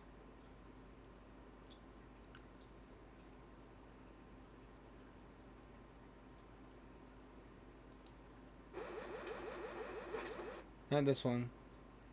This is a good example of line interrupt scrolling. This is not parallax because some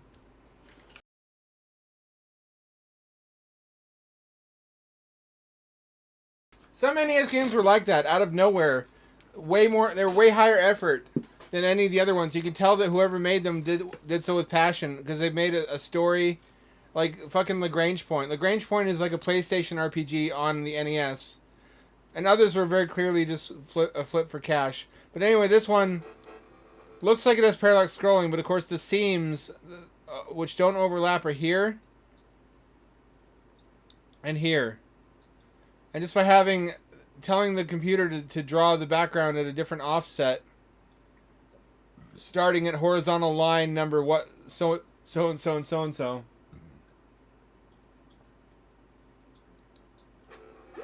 Oh yeah, the Dark Queen. That was part of my sexual awakening. She made me like bad girls. Witches to the front of the line. Yeah, this is... Mega Man did this a lot too. Lots of later Mega Man games had really cleverly disguised line scroll interrupt effects. Oh. You know, I always confuse that with Atomic Robo Kid on TurboGrafx. I don't know why. They're not that similar. Yeah, this looked like $1 million. This looked like parallax scrolling. It was very close when it came out.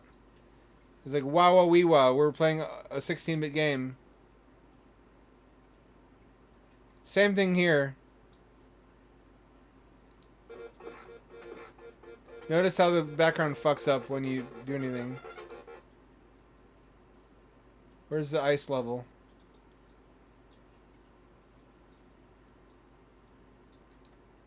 This was a damn good looking game for NES.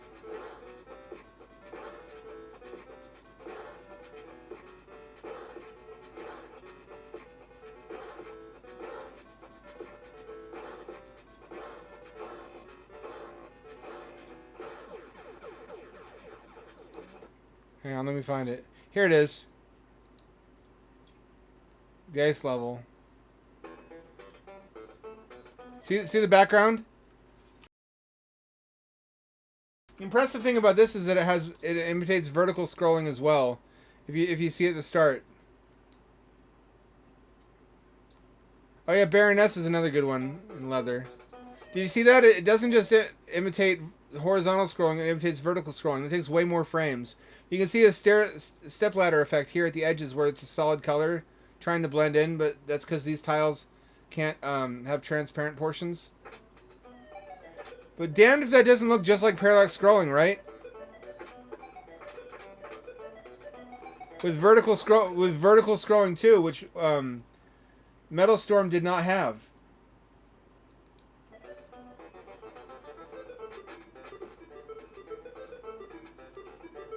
This really looked like the real deal.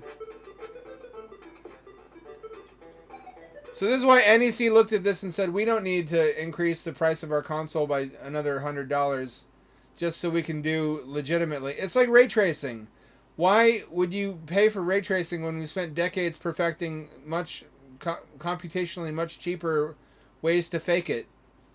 Although it seems like they're forcing it on us anyhow. The same thing with parallax scrolling. Why do real parallax scrolling at such an expense in 1987 when the PC Engine came out? When there's two different perfectly good methods for faking it. But that was basically the small penis of the PC Engine that NEC constantly felt anxiety about. In much in the same way Sega felt anxious about its inferiority to the Super Nintendo, which ultimately drove them to insanity, releasing the Sega CD, which added effects that was lacking from the Super Nintendo, like Mode 7 and sprite scaling, and the 32X, which added more colors, among other things. And also the Saturn is conceptually, it does a lot of the things the Super Nintendo does, just better, like the VDP layers. It's just that insecurity, which pairs perfectly with Sega's attitude in the 90s of being the cool guy. The cool guy is often also insecure. Problem is with this is you had to design all the foreground tiles around it too. And you didn't really have any variety in the background because it had to be a single tile with a fuckload of frames. Oh, you have a 3DS? I always wanted one of those just for the effect. And to take 3D photos with. I had a job during that time, but I had a choice. With my paychecks, do I buy myself a 3DS like a man-child, or do I buy an electric dirt bike for my nephew at the time? At the time, Razer made electric dirt bikes that ran off lead-acid batteries. But his little town he lived in, Scappoose, is like 2 miles across. So it made him really happy, and he had a fuckload of fun for a long time on that dirt bike till he outgrew it. I also gave him my old OG modded Xbox. I love that little guy. But anyway, that's the rationale why PC Engine is designed the way that it is, and why they prioritize some things but not other things, because it's very much a starvation that's not the way to put it. It's an economizing system where they wanted to jump into 16 bits really early in 87. And to do that, they had to make a lot of compromises. Like an 8-bit CPU, for one thing. Which is itself just a later iteration of the same family of CPUs as the NES. Which reminds me to show you the Super Mario Bros. Port.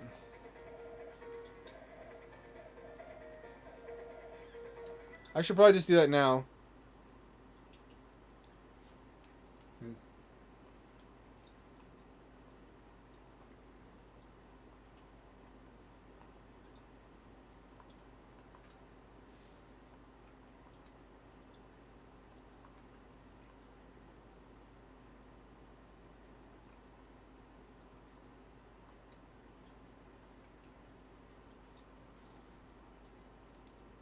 It's Super Mario Bros., but the color palette's different. It can run barely modified NES code. As long as it's not the later games that made use of a lot of expansion chips and mappers and whatnot. Because that's where the two diverge. But for the most part, except the music. I don't know if you can hear that. It's not good.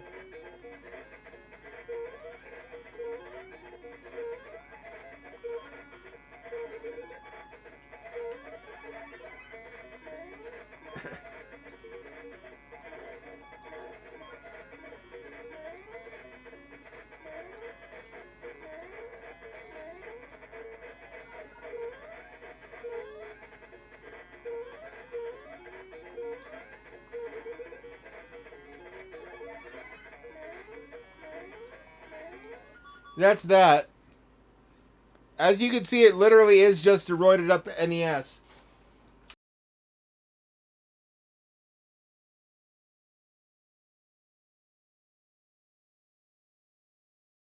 To the point where it will play some early NES games. The chips would not have been an issue if NEC had succeeded in their goal of selling the hardware to Nintendo to become the Super NES, because then it would have played the physical cartridges and instead of just the ROM images. And then you would have been able to use all the chips. But it is just a NES with expanded capabilities. Metal Mech. I'll look that up in a second. Hang on.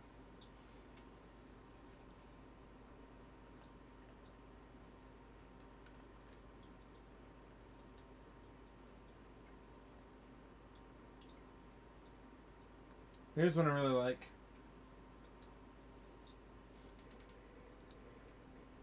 This is a classic. It's a shame you can't hear the audio. It's got beautiful music. But immediately you can see there's more colors than NES, and it is a superior system, but it also has, let's see.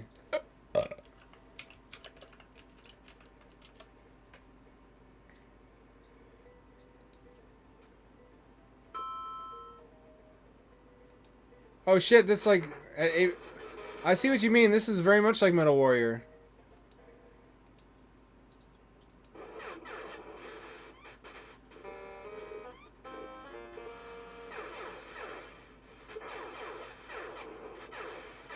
I would have fucking come to my pants over this at like 9.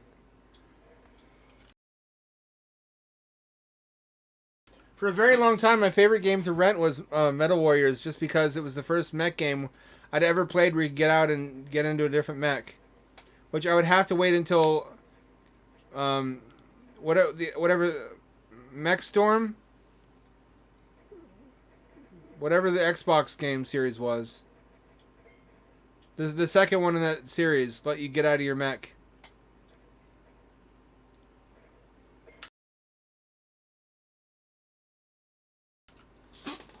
I love that gimmick.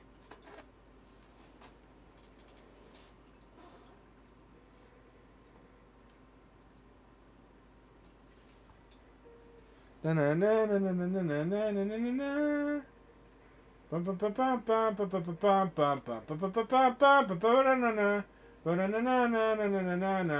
can't hear the music, so I'll do it for you.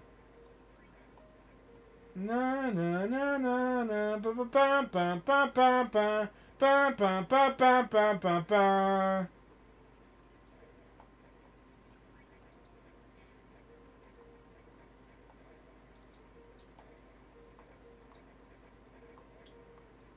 So more than any other system,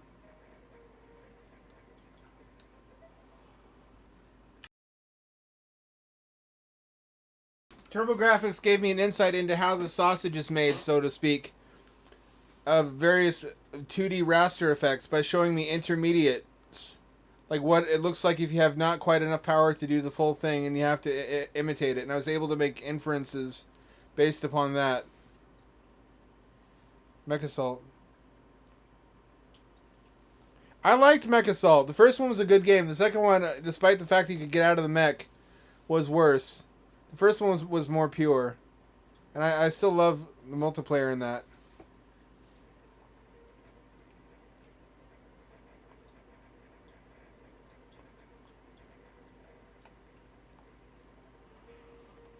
The thing about PC Engine, though, is there were so many great-looking NES games already that it had its work cut out for it to stand apart, to stand out. And a lot of the games on this platform that where they didn't try as hard graphically just look like NES games. Like there's a tennis game which looks like an early generation NES game. There's you must wonder why you bought the system at that point.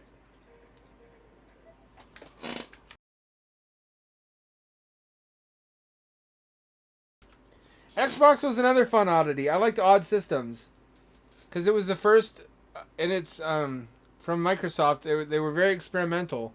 They got boring after that, but they were OG Xbox. They paid through the nose to bootstrap their own console ecosystem, and in the process they funded a bunch of new franchises, which I would like to see come back.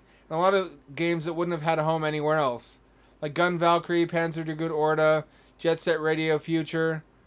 Blinks the Time Sweeper, Mech Assault, Brute Force, I guess Halo technically.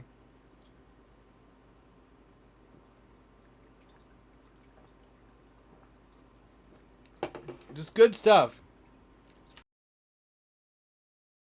It took a while to get on its feet.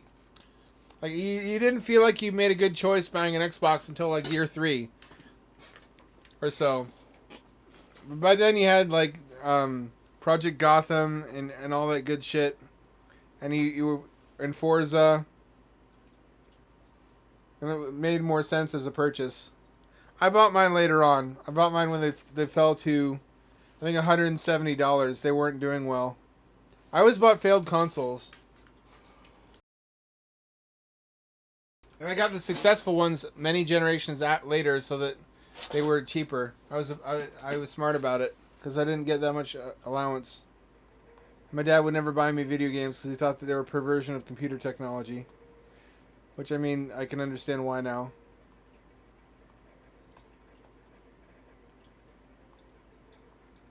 Don't you try to sneak up on the side, you sneaky little sneaker.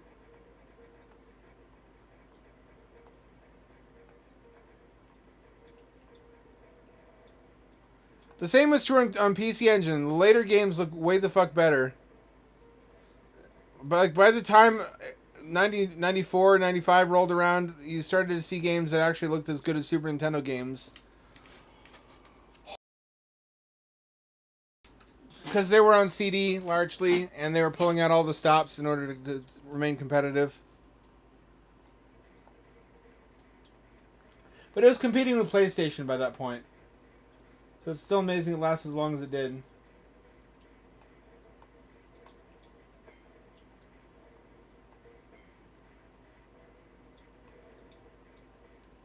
Bitch titties. Hang on.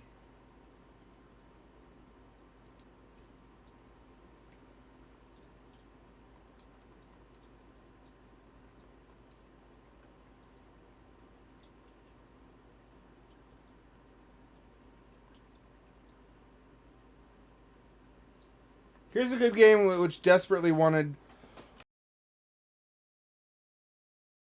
to appear to have parallax scrolling. It's not a good game. I'm not gonna play it. It's also better on CD-ROM because they licensed the Beach Boys. I don't know why. They're not a big part of the game. I guess that's not true. They provide all the background, but the HuCard version has chiptune versions of Beach Boys songs, and the CD-ROM version just straight up has Beach Boys songs off of their albums as the background music. Look at all the layers. Those are all line scrolling interrupts that are like 4 pixels tall each.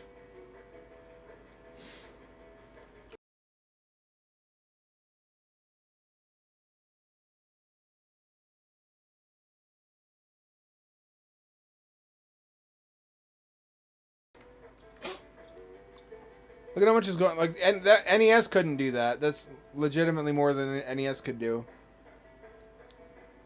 At that point, why not just scroll individual pixel spans? Yo, bro.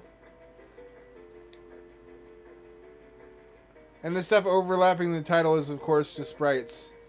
As are the trees.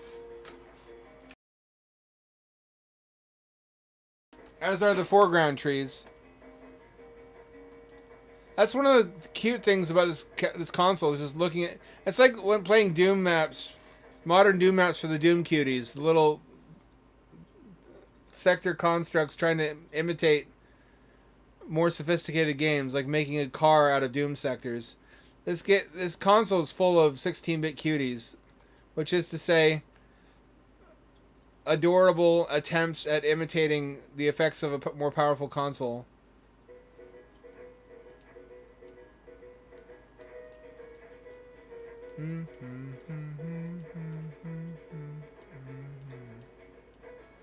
Just looks like an NES game, though. No reason to waste time on it.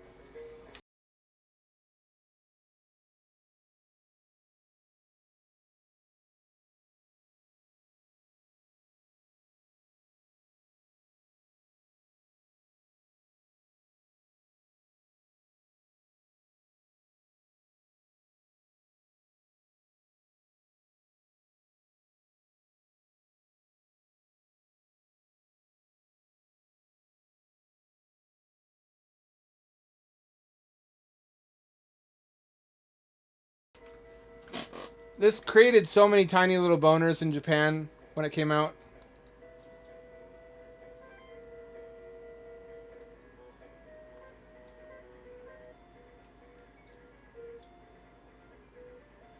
Naysayer, those are worth big money now if you have all the cables. Martha.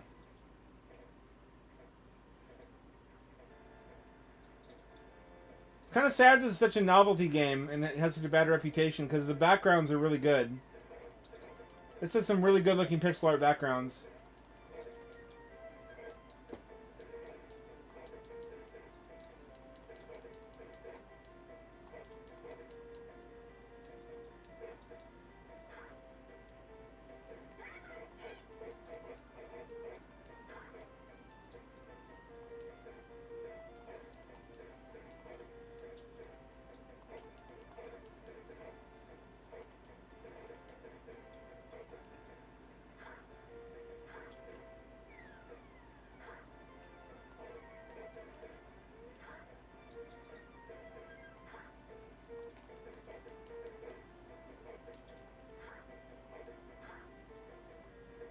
That's not fair.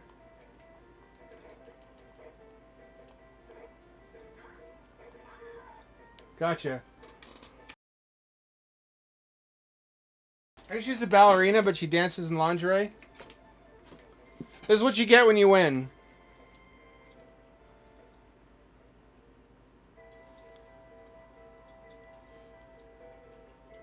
She says some shit to you in Moon Runes. You get to see those 412 colors that work.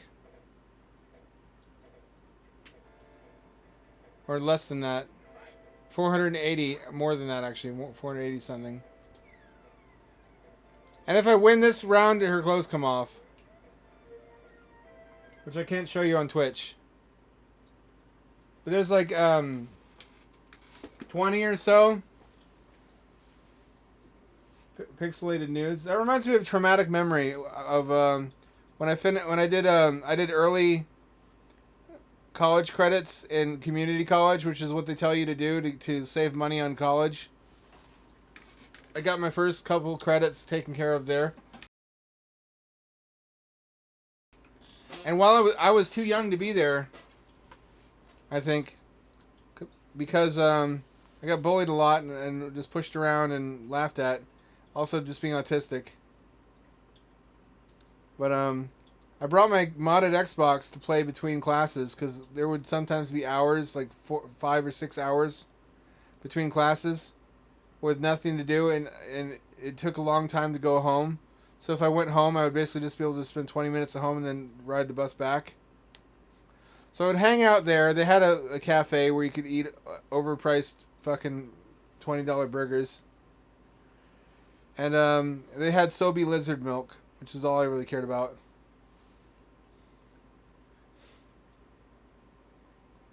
And I downloaded a Giga ROM pack for Super Nintendo because that emulator's on my modded Xbox. And there's this group of guys that I tried to make friends with that would always bully me. But I sometimes I didn't understand I was being bullied because of my brain problems. And other times I told myself this is social practice. That if I can't make friends with these people, I'll never make friends with anybody. It's just a challenge. Which was woefully misguided. Because they had a lot of fun. I was basically their personal lol cow. And the ringleader was this, I think, Vietnamese or Filipino guy with a perfectly round head named Surat. He looked like a brown Asian Charlie Brown. And he was shorter than me, and he was kind of stocky. And just had a squinty Brock from Pokemon face. And had a mostly shaved head and like stubble instead of hair. And we could have been friends had he been less of a fuckhead, because we had a lot of interests in common, like fighting games and beat-em-ups and consoles. Although he was a PlayStation guy. I would bring old consoles to play on break, and he would make fun of me and steal my shit and then hide it and then laugh as I had a meltdown, because no one knew what meltdowns were back then. I lost my fucking mind crying because I brought a really rare console, and when I was gone, he hid it inside of a drawer and pretended he didn't know where it was, and I was running all over the place looking for it, and he was laughing at my tears. Anyway, I let him play the emulator for a while, and he stumbled across, wasn't Strip Fighter, it was an a Super Nintendo ROM that was literally just hentai pictures in a slideshow, which I guess was sold on a cartridge in Japan at like flea markets. And I didn't know what was in there. But he laughed, and everybody laughed at me thinking I was like a weird pervert. And I cried, and my face was red. And I was humiliated, but I didn't know that was in there. I downloaded it blind, because it had a lot of ROMs. I guess it was a funny concept that someone would beat it to 16-bit porn. It still is. I had a lot of trauma. Eventually, even though no one really knew what autism was, eventually the people who would pick on me the most would realize like something wasn't right with me, and they would start to be like, "Oh fuck, this guy's been disabled," and I'm already like 2 or 3 years into picking on him and being a bully. I'm solidly the bad guy at this point. I need to do something to redeem myself. So they would like be nice to me once, and then pat themselves on the back and say, "All right, it's all better now. The karmic balance has been restored." Surat, how he made it, he sat with me and played Streets of Rage 2, emulated on my Dreamcast, and in silence, and didn't pick on me and didn't make fun of me, and I was very suspicious because he wasn't ripping on me. But I guess he was just nice to me for one day, and after that he wasn't mean again. He just didn't interact with me much. The same thing happened in middle school. Like, this one girl, Heather, was mean to me nonstop. Never missed a chance to let me know how off-putting I was.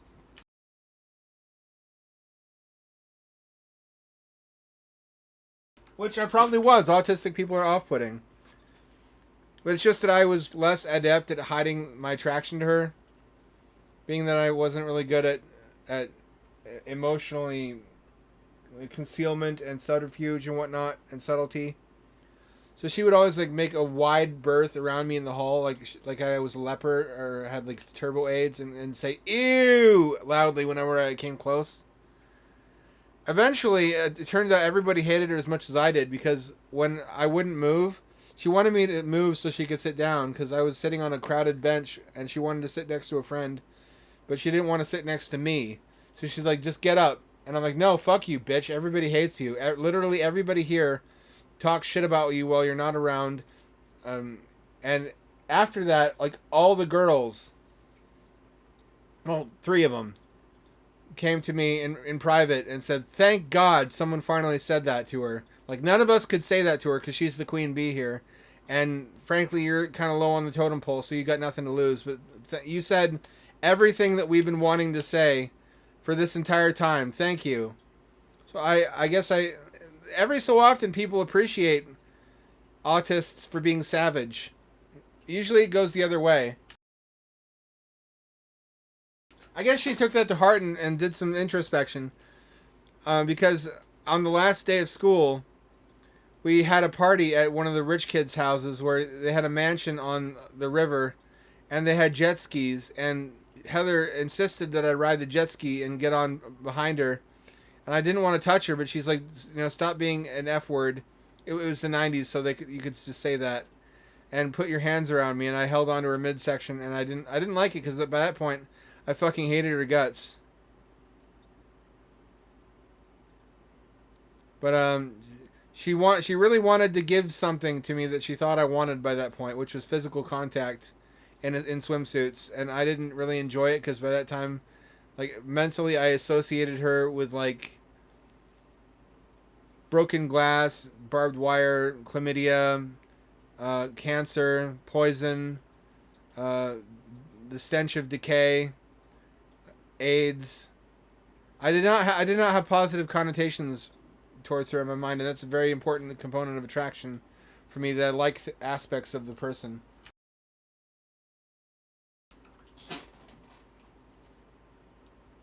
I wonder where she is now. I hope she's dead. She was really one of those early developers where she didn't have anything going on. She was like built like Gumby, but she's very, very pretty in the face, and she was blonde. So like all the guys who had not learned, remember that scene from A Beautiful Mind, where he talks about the game theory of dating, and he says you should go for the less attractive friends of women because they'll be pleased that they were approached instead. Whereas you have much lower odds of success with the more attractive friend. We didn't know that yet. We were all like 14, 15.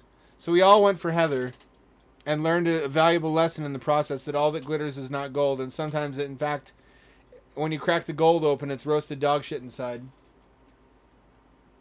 Here's the sad Port of Space Harrier that TurboGrafX-16 got, which it was utterly incapable of running. And should never have been attempted. It's just depressing. No sprite scale. Not only is there no sprite scaling, but there's not even the same level of raster. Remember 3D World Runner on NES? That looked better than this.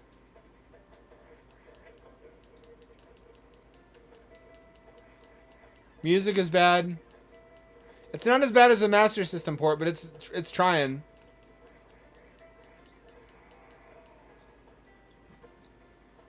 So this didn't need to... It also fucking has a port of Power Drift,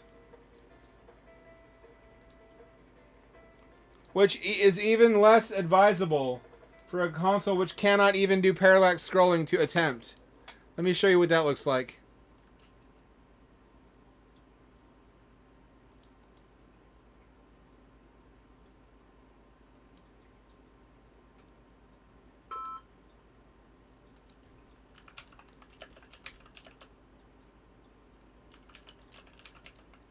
First, I'll show you what it's supposed to look like.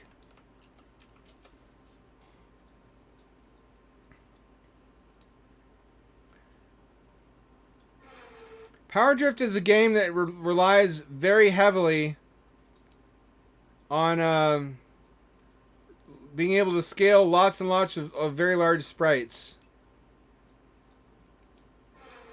which PC Engine cannot do at all. It cannot scale a single sprite. As you can see, it's a kart racer where the road is able to vary in vertical elevation because the sprites comprising the road are basically horizontal rectangles that overlap with each other. If you can tell what it's doing there, let me skip to a different level. You can kind of it only works because you only see it from your own perspective.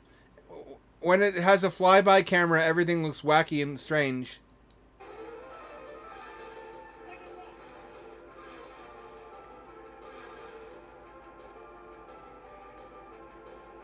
It's a 3D kart racer, though, without any polygons. Something to be said for that. That's how it's supposed to look like. Here's what it looks like on PC Engine.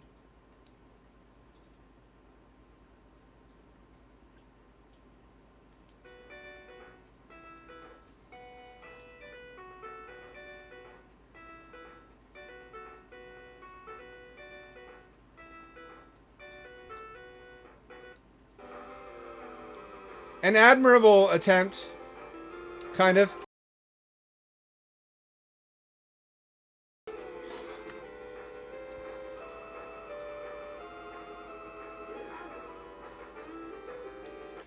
Honestly, it's remarkable they got as close as they did. I don't think these are sprites. I think these are background layers.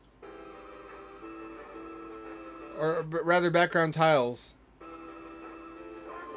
Based on the fact they're not smoothly moving towards you, it's like...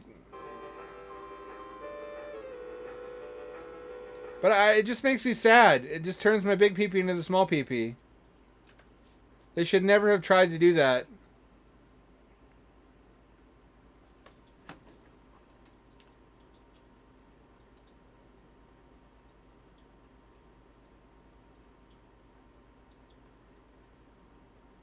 Oh, Shockman is a good one. Shockman is basically the PC Engine's answer to Mega Man.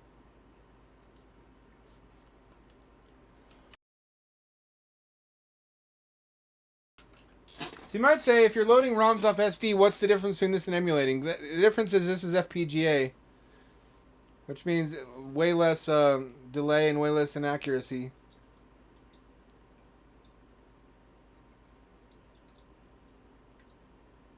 I could be a cute anime girl, but I don't want to be transcoded, so... They're dead. Long ago. It's been a long time since you checked in on Hampshire. Hamsters only live 2 or 3 years. I have mice now. Every so often we get people who check in after multiple years of not remembering Hampshire. And they're always surprised to learn that the rodents don't live very long.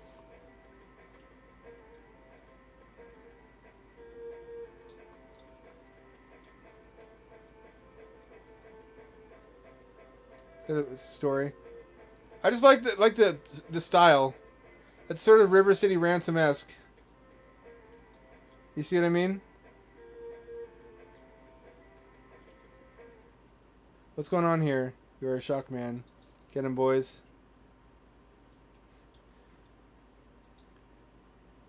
Henshin a go-go, baby!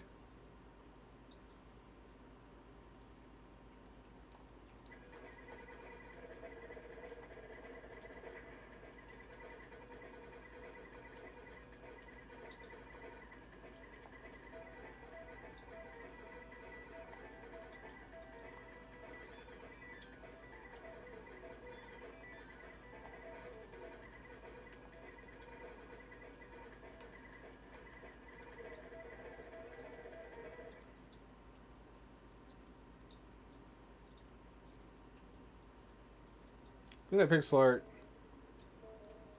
We call the Rio Empire. It's got a story.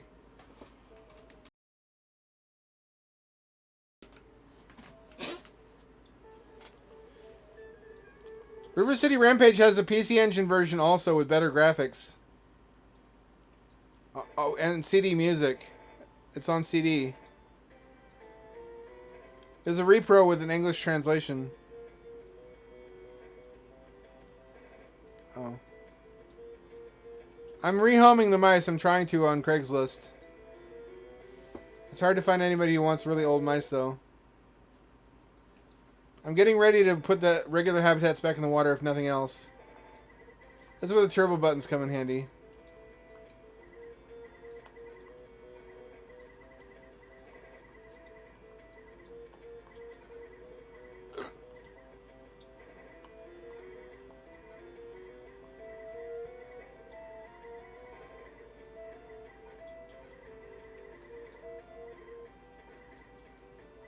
It's kind of Mega Man X ish. You see what I see?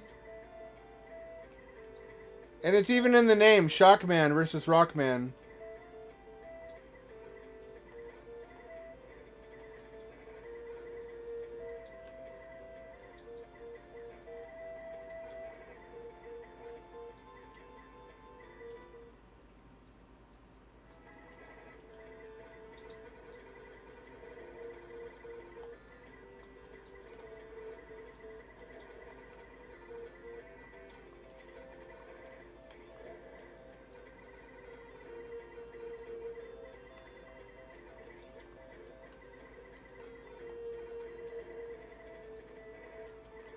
You know, as a kid, when Sega CD came out, I always wondered what my 8-bit NES would be like if it had a CD drive.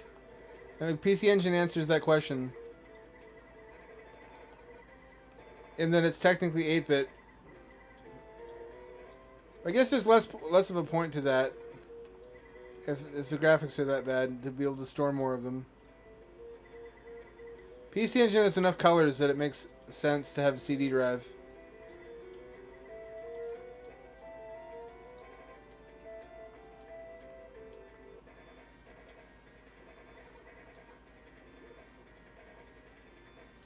I keep fucking up.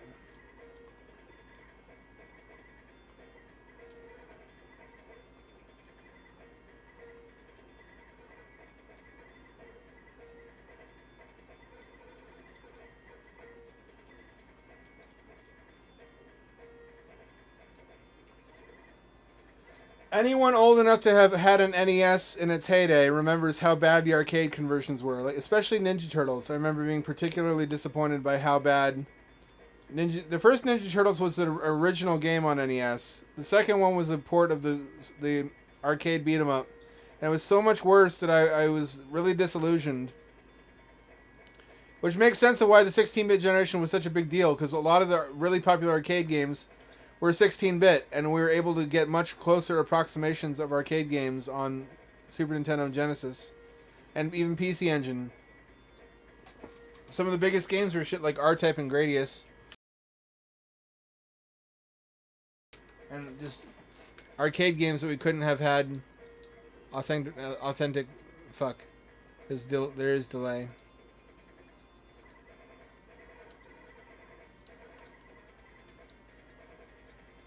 What am I supposed to do differently?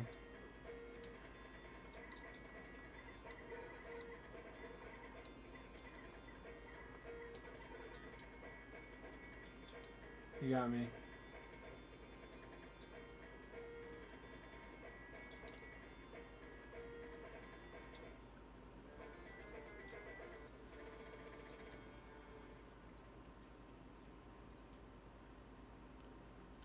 Did you have a 3DO?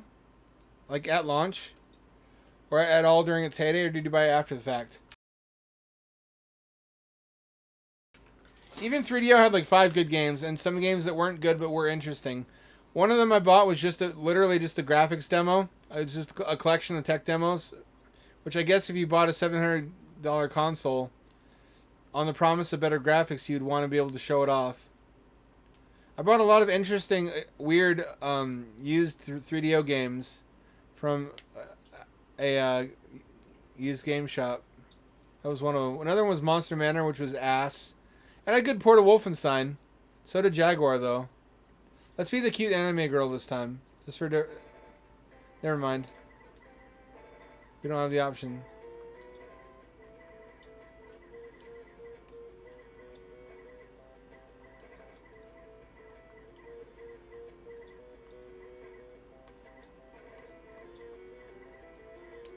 Let's play a different game. If I had the Hue card, I would stick to this one. Done. It's got catchy music. Let's play Utopia. Actually, let's play Psychosis first. While we're at it. This is a particularly interesting shmup. It's got some cool effects. There's also one on CD I really want to play called Sid Mead's Terraformers. It's a licensed game with Sid Mead's name attached because he designed the ship and a lot of the enemies.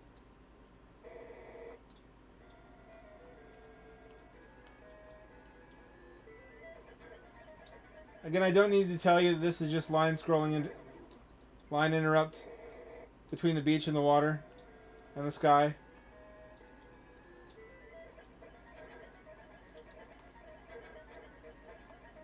And those clouds are sprites. This is an interesting gimmick, though, later on. Little cat, get on my lap. Little cats go on laps. You want to eat or you want lap? You want lap. She prioritized love first. That's the biggest decision cats have to make in their day. Do I want love or do I want food? You little shit. I love you. Who's my baby? Who's my little piglet?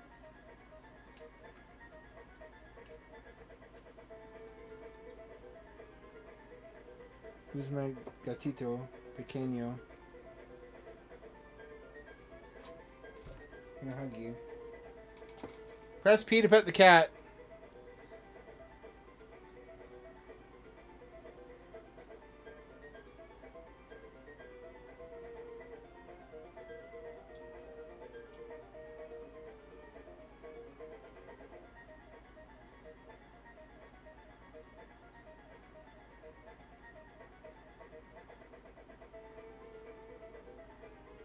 I hug cat. Oh, she rubbed on me. I'm gonna give her a special deluxe pet on the noggin for you, because that's a capital P. She did not react to it, except that her ears, like her S foils, locked into attack configuration, as they do, like how some jets have shape-shifting wings, and cats can do that with their ears.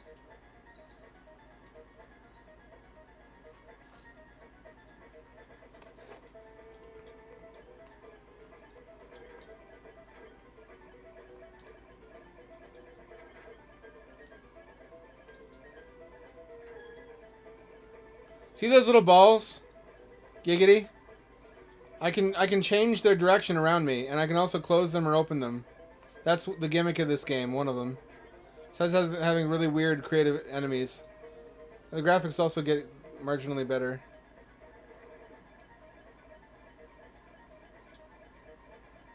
This is made of sprites, as you can see from the flicker.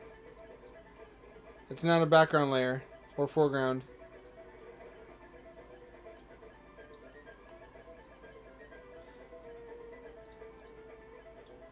A cat for.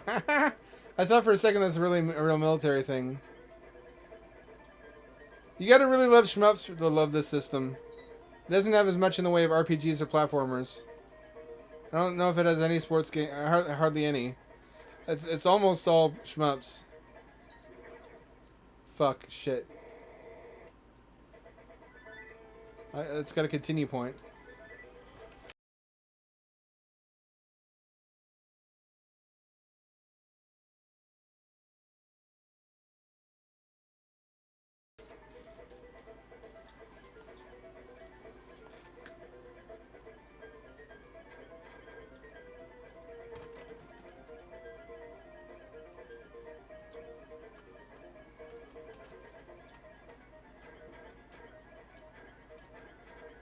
I think it also had a lower resolution than Genesis.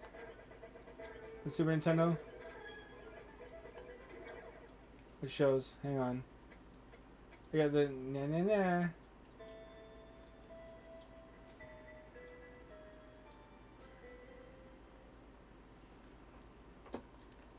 Let me show you Terraformers, which is a CD game.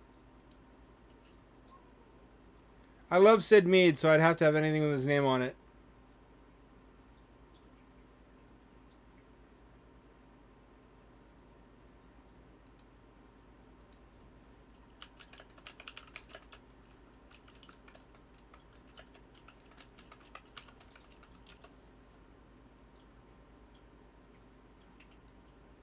Terraformingo.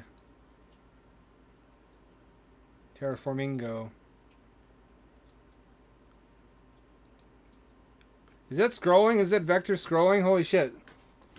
Amazing. Genesis did that in a few games.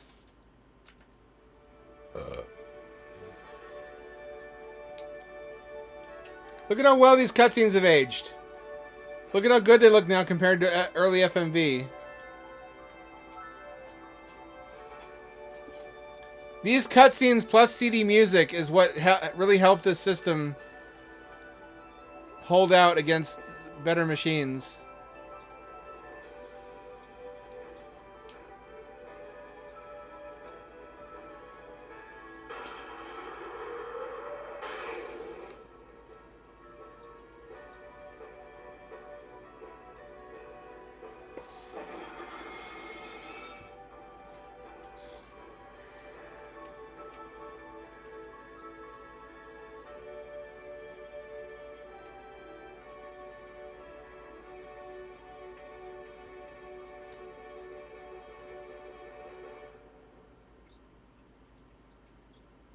What does that name ring a bell?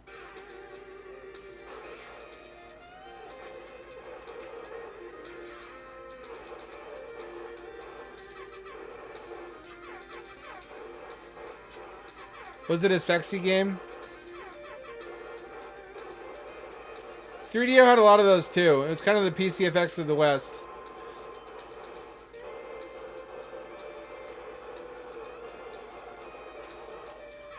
Look at these enemy designs.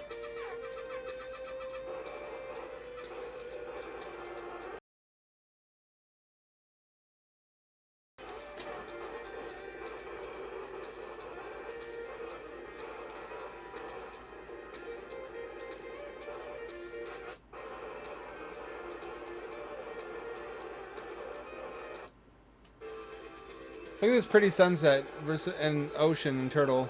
I think that's a turtle.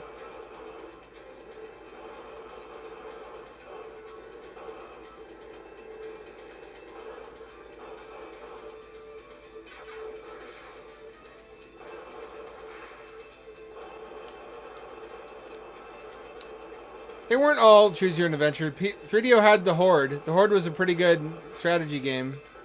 Action strategy.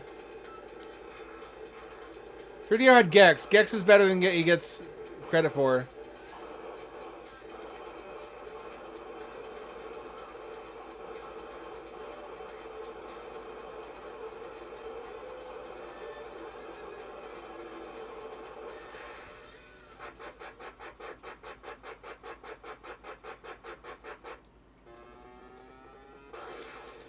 Look at that art. Look at the quality of it. Look at how pretty it is. Oh yeah. There were a lot of those. 3DO is damn good at full motion video. But their scientists spent so much time figuring out how they could. They didn't think if they should. In Jurassic Park.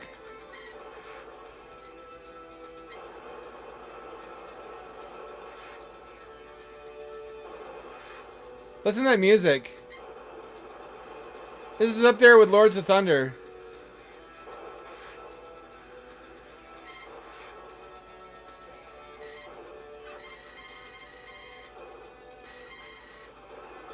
It had D, the original D on it. Look at this background art.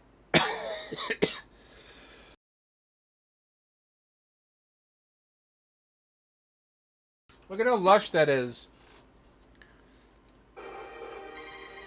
It's also got the wavy heat effect.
This looks as good as some Neo Geo games.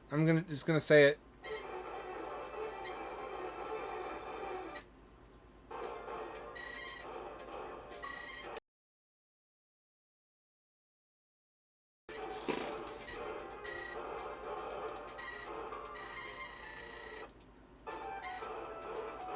That's good.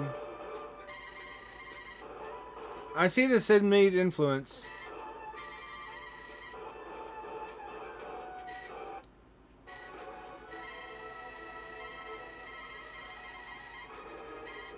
With CD-ROM, the backgrounds didn't have to be repeating tiles to save memory. You could have these big, unique images. That's kind of what it brought to the table. Whereas in other 16-bit games on cartridge, everything had to be tile-based. Which I guess it still technically was, but there were more unique tiles.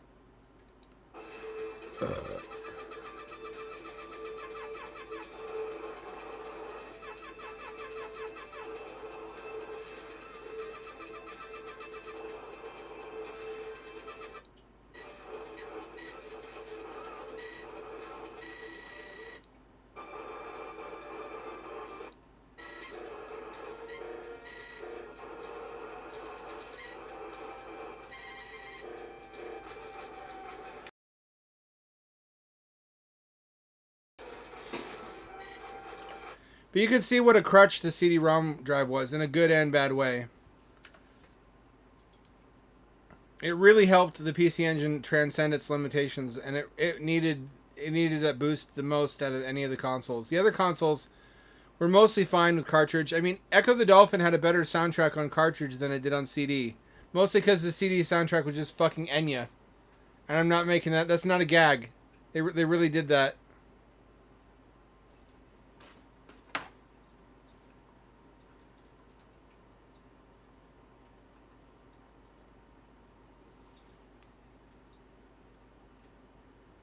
Here's Ninja Spirit.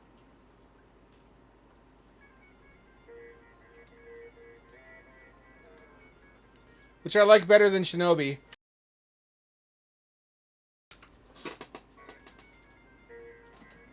This really does a better job of capturing the ninja gameplay.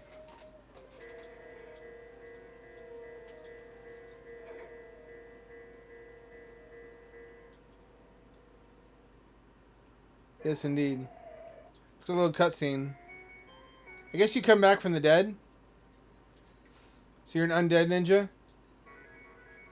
And the backgrounds you'll now recognize because I showed you them in Battletoads. Once again, these are animated tiles, but they're not as sophisticated because they don't scroll vertically. So they're not even as advanced as that technique was. But it is smoother. I want to say it looks smoother because notice that it doesn't have the stepladder effect. Or I guess it does. You can see little black bits around the foreground layer.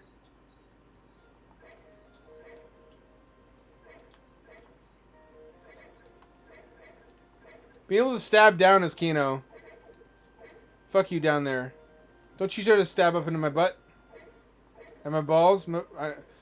Korowe Asuna, protect my balls. Red's fighting rough. Red's fighting rough. You can fucking moon jump.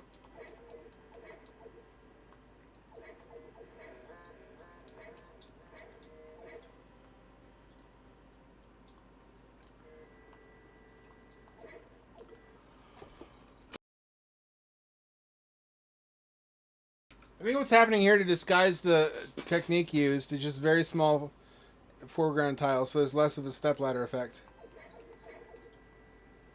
It's impressive. It looks good. It looks convincing. This is the game people show when they say yes. It could too do parallax scrolling.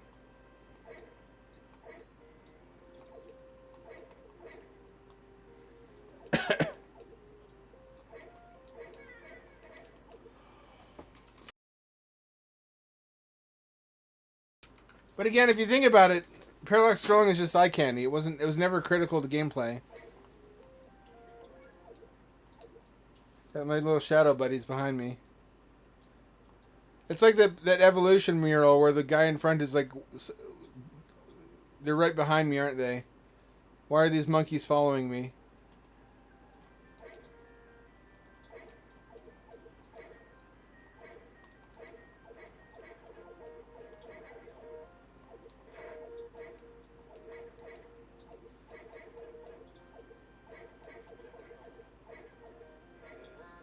That's like a bomb. This guy fucking sucks.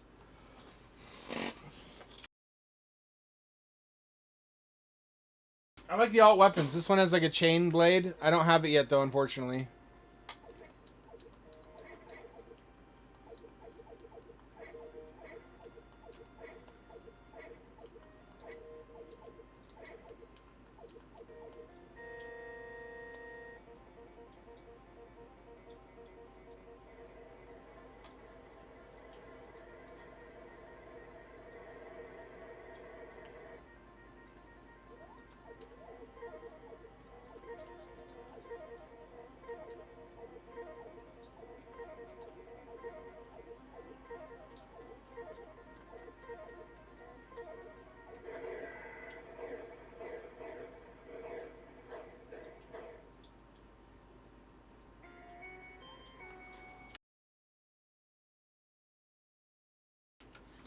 Get a cool dog. Once again, parallax scrolling in the background, kind of. This time it has a vertical component to it. I guess I didn't give enough credit. We know how that works now, though.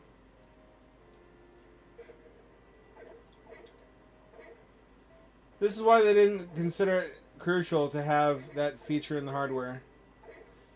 And you'd think they would commit to that, but they didn't. They got cold feet and released SuperGrafx, which was only supported by 4 games, all of which would run on the regular PC engine hardware anyway. And the only added effect that it had was true parallax scrolling. I guess the lesson there is don't let your insecurity cause you to make bad strategic decisions. You're not lacking as much as you think you are, and you can make up for a lot of things in creative ways.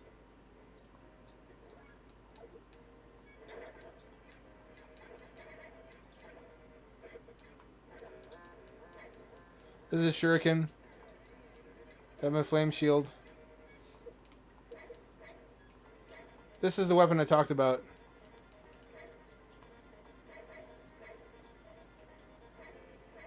The chain blade. Or it's a rope blade.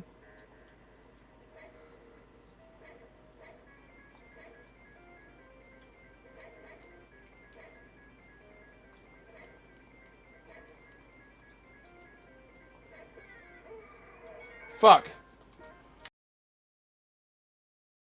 Those fireballs always get me.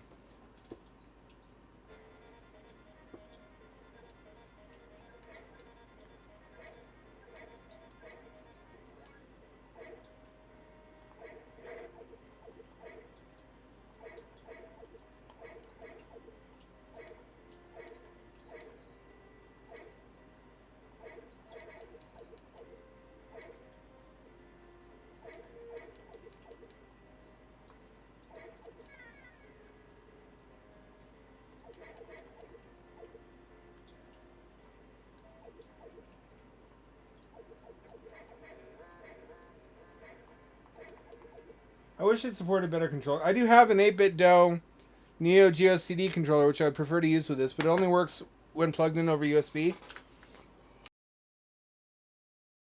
I can wirelessly pair it, but I can't get it to recognize any inputs. At least not on the version of the firmware that works with ROM loading. PC Engine just didn't have very good controllers. Oh, this fucker. Oh shit, oh shit.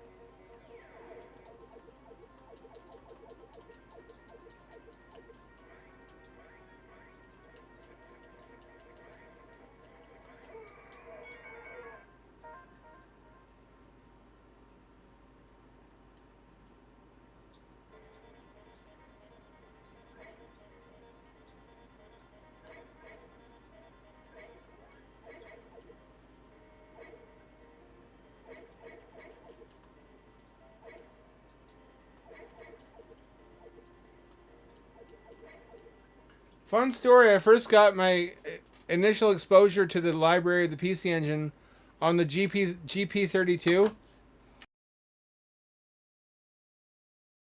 because it wouldn't emulate Super Nintendo, but it would emulate, or Genesis. Really, the TurboGrafx was the most advanced system it could emulate with full speed. So that's what I mostly played on it, and it looked beautiful on that screen. Game Park 32 was a Korean handheld that was funded by national money in an attempt to compete with Nintendo and have their own domestic console. It was basically a pocket PC inside of a handheld gaming shell with a transflective screen that didn't have a backlight initially.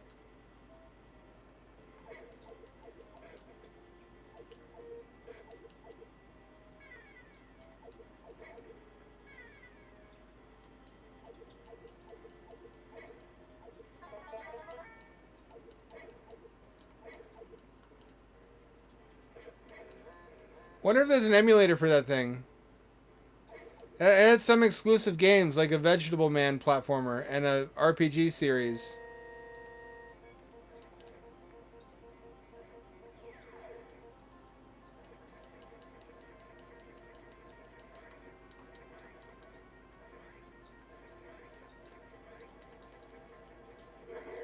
Gotcha, bitch.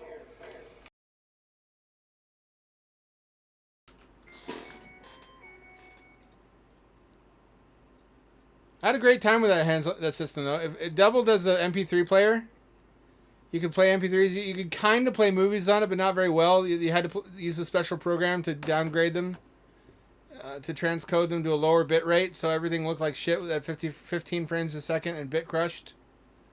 Um, it emulated a lot of stuff. You could read ebooks on it if you wanted to.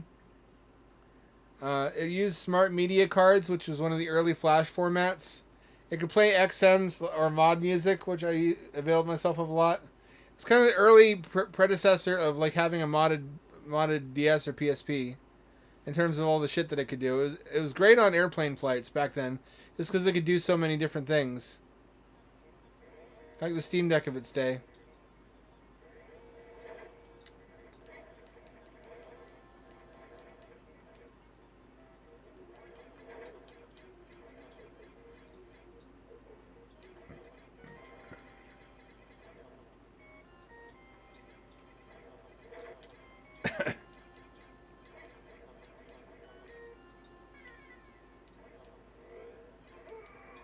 Fuck that guy. I remember him now. I remember you now.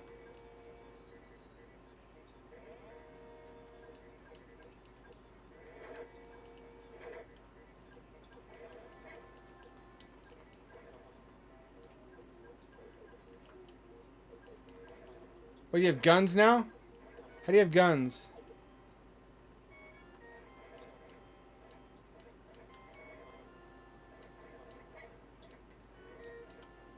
Shit.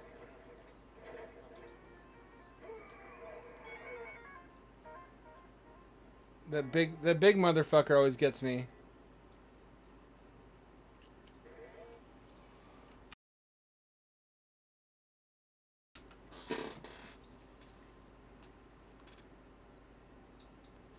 Where'd you get Steam controllers? Do you mean the new ones, or did you get a hold of the original classic Steam controller with the two dishes? Because those are hard to find now and they're expensive. I only have one.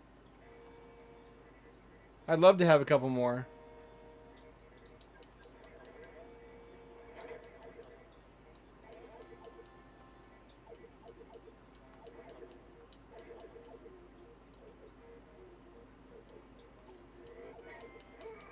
That fucker one-shots me every time.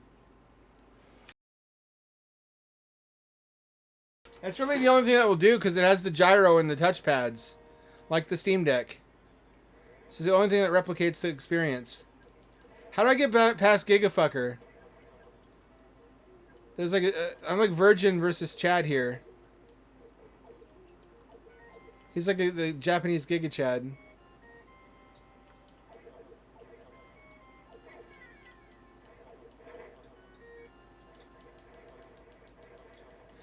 Oh, Shuriken, okay. I'm stupid, turns out. Fuck. Fuck you. He exploded. He was full of dynamite the whole time.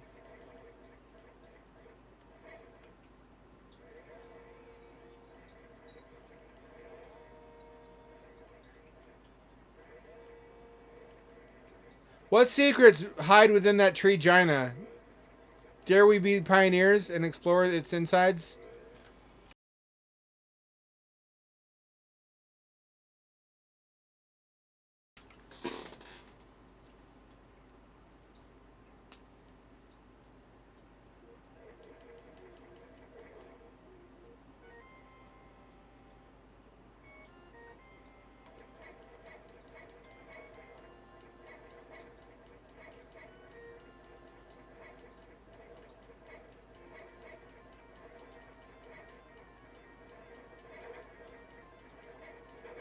Does anyone know if there's adapters that let you play HDMI signals on a regular TV in the correct aspect ratio? I know it's a stupid question. Like, if you wanted that, why don't you just buy a regular TurboGrafx? Because this one is region free. It's got the CD built in. It's new. I don't need to recap it, and it's got Super Graphics support. But I might like to play it on a regular TV because I have one. Bitch titties.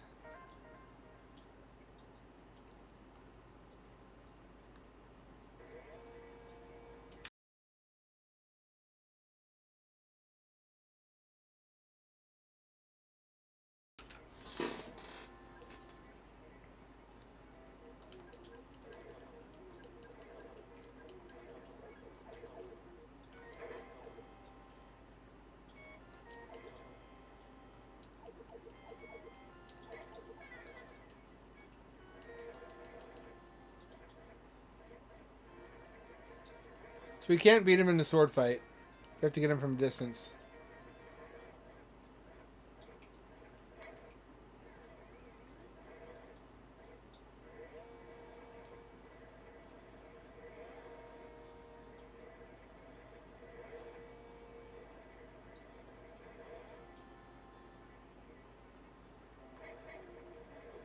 Those ninjas can also one-shot us, if I recall.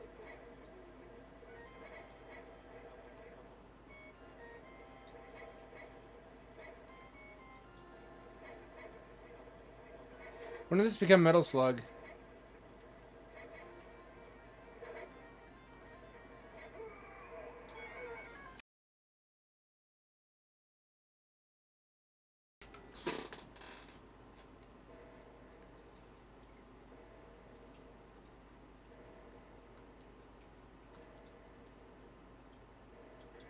Oh, it's getting warm in here.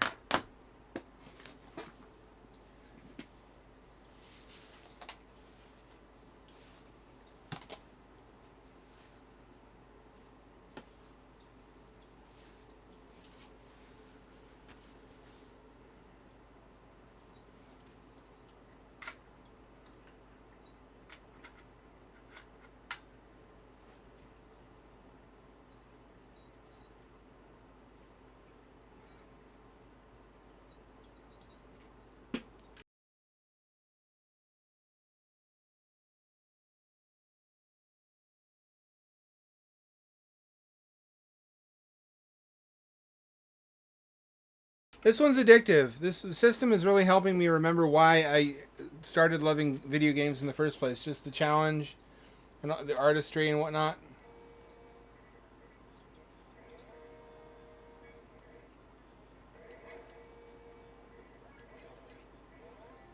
Yellow's firepower hour.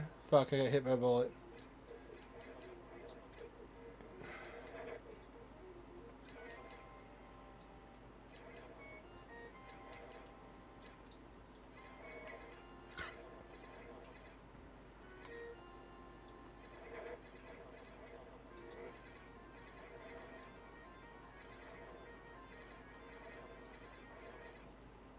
Wish there was a self-heal move.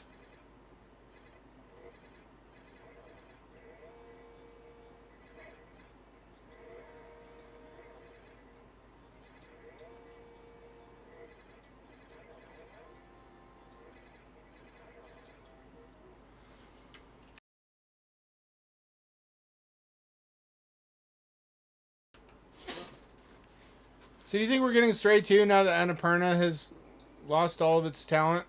Have you heard about that? Because I don't really care. as much as other people about some of their other properties. I like the Outer Wilds, but I mostly like that and Stray. I'm really mostly just concerned with making sure that we get Stray 2, because I need to reunite the kitten cat with his gang from the intro.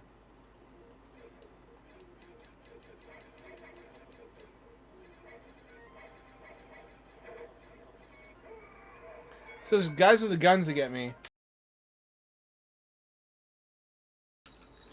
I'm not making any progress.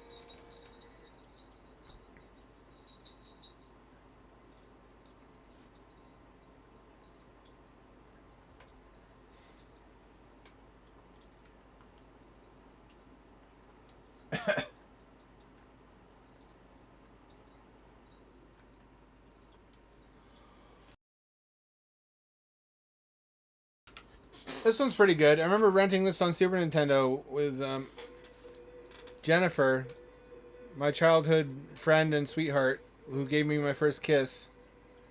Although I'm ashamed to admit, at first I only went over to her house because she had a Super Nintendo. She would pretend to be an orthodontist and wrap wires around my teeth, and I would let her.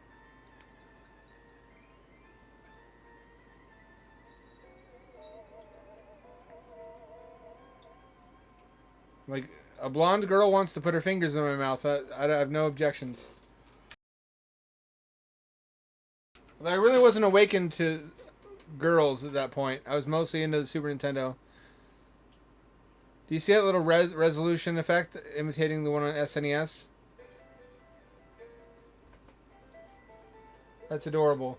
See what I mean about the cutie effects, where it's trying to be an SNES?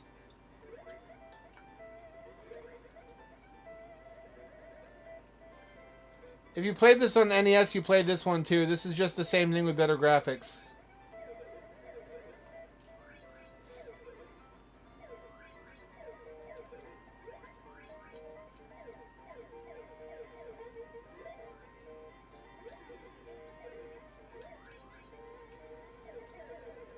Fuck.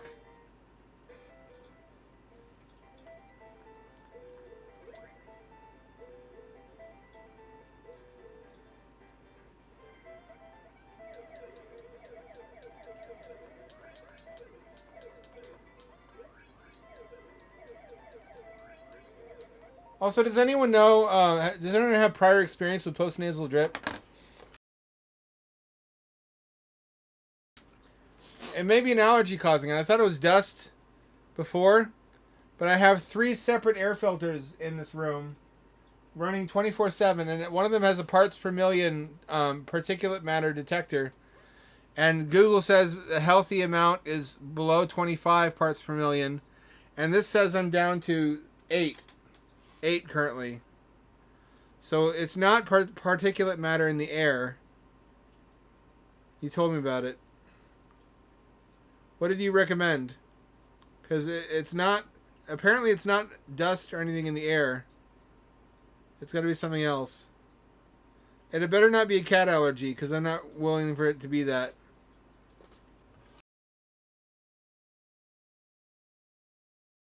I could spend $100 on a more sophisticated detector that detects like a dozen different things, like pollen and fumes and whatnot.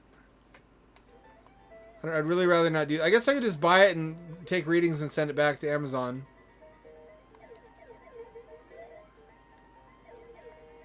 It's really affecting my happiness and ability to live. Water blaster bottles, what are they? What do you mean? What are you talking about? What?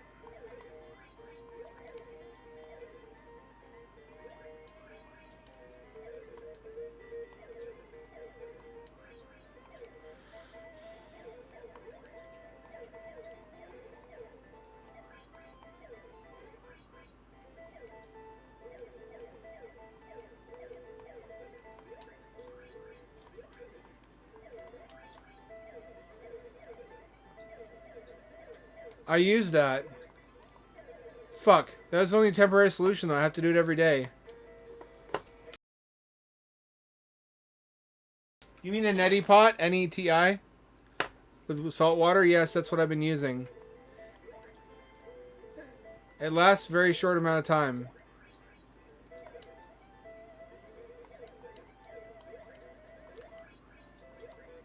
What I suspect is we got to rip up the rug in here.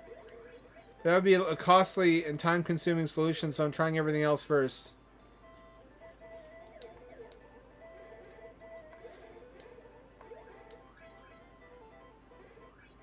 What are you talking about? The one that's like pressurized? Send me an Amazon link on Discord. Fuck.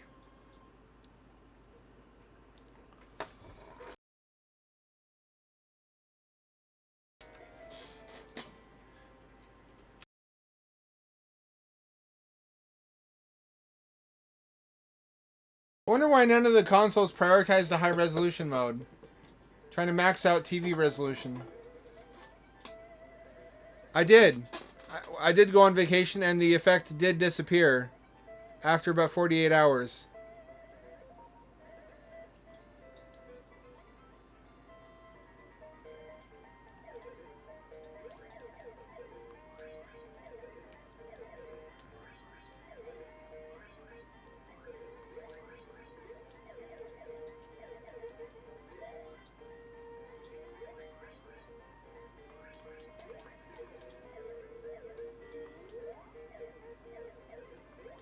Why'd I do that?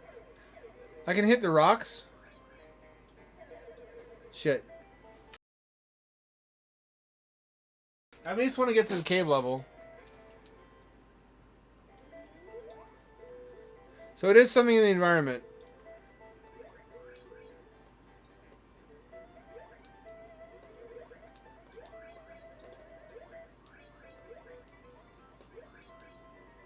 Other things that hurt PC Engine was being too unimaginative in terms of the controller. It was just an NES controller, 2-button with turbo switches. Later on, because of the limitations represented by the controller, and the fact that many games worked around it by using select as a third button, they released a 3-button pad, but the third button was just an alternate for select anyways, to be compatible with the already existing games that used it that way. They eventually released a 6-button pad, specifically for Street Fighter 2. This game has an unreasonably good Street Fighter 2 port. It's unbelievably good considering the hardware. Like, other than the lack of scrolling layers, you would never know that this is not on Super Nintendo.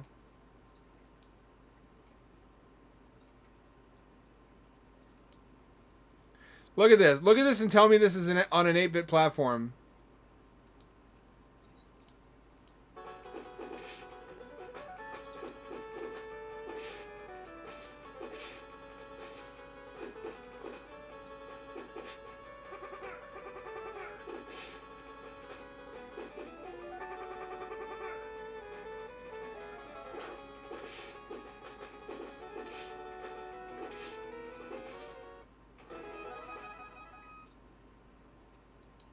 Look at how good that looks.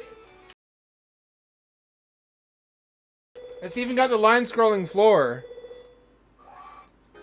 Look at the perspective shifting floor. If he ever moves to one side. Nope, never mind.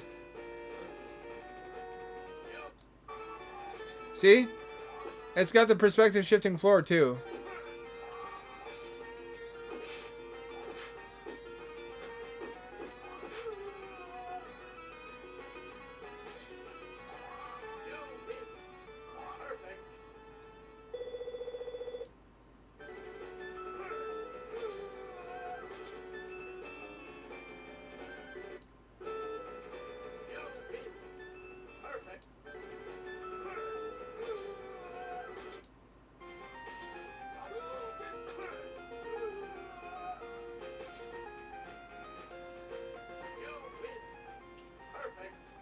They also had to release it on a special hue card that had a lot of bank switching going on.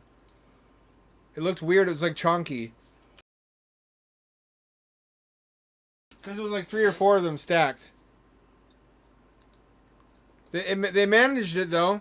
It's one of the most impressive ports of that generation to a console. It's kind of like Doom 3 on Xbox.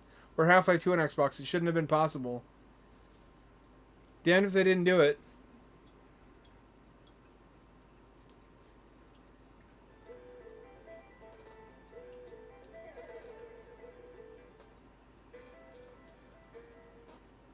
not good at this.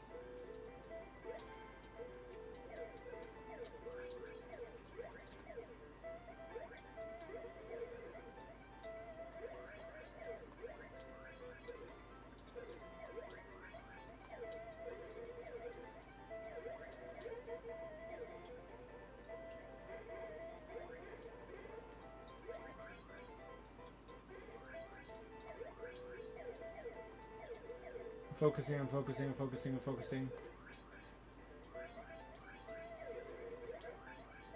So this made me hungry for fruit snacks as a kid. Oh, fuck! Fuck. Shit. Try again.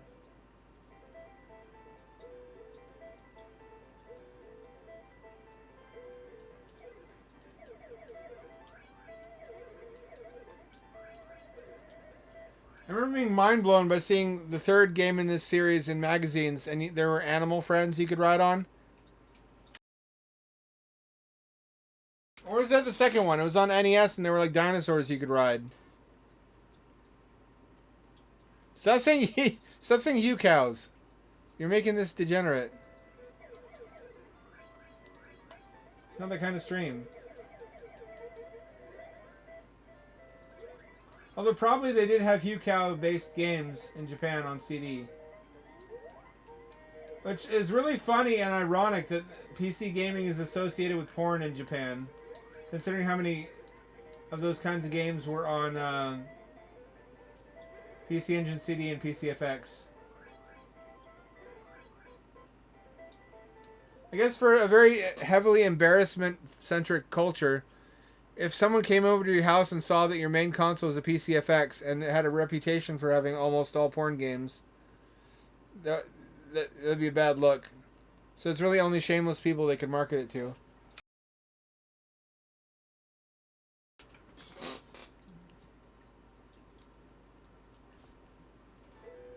If you had a girl over and you had like the porn console, the Gooner console, the Coomer console, the Coomsole. What are you supposed to do there? I can't ditch the skateboard.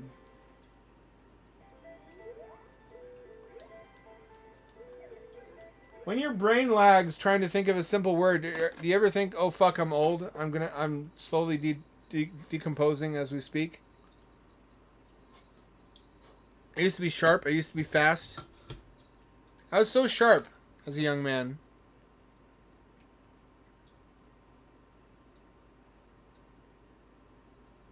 I love Pippa. She's the other rabbit, the American Pecora, isn't she? You fucking crow! I'm capable of bloodshed. I know where you live. It's in the trees. I won't spare your eggs. Humans eat eggs. Oh, by the way, did any of you still watch Game Center CX? The crew that translates those is still going. I had the honor of meeting with them at PDX Game Convention. Retro game thing, which I'm going to go to this year now that COVID is well and truly behind us. I mostly want to see what Atari's up to. Because I have it bad for Atari. Brack loves Atari! That's me, I'm Brack.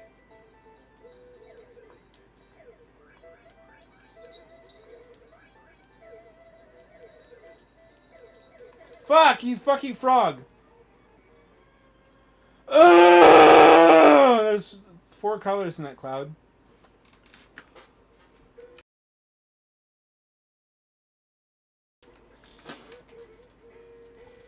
Hang on. I don't want to play this anymore. Master Higgins is not getting his girlfriend back. Newtopia 2. Only the second one boots on this console for some reason. But they're both worth playing. They look extremely similar because they recycle a lot of assets, but don't do yourself a disfavor by only playing the second one because you think it's the better remaster of the first. That's not true. They have dramatically different storylines, and they go way different places. The first one goes into the Hollow Earth and has a whole underground layer to the world map, which the second one does not have. This is basically PC Engine Zelda. Can I fit Hamdad? Otherwise I'll do penis.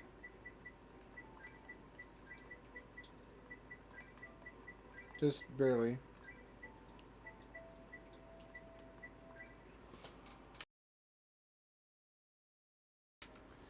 Who wants to fight Murdoch's descendant, Jessetta? This is your dad fighting. Do you think a simple human can harm me? You're supposed to lose this battle.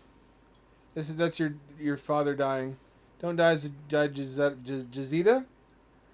Jazida, what does the scanner say about his power level?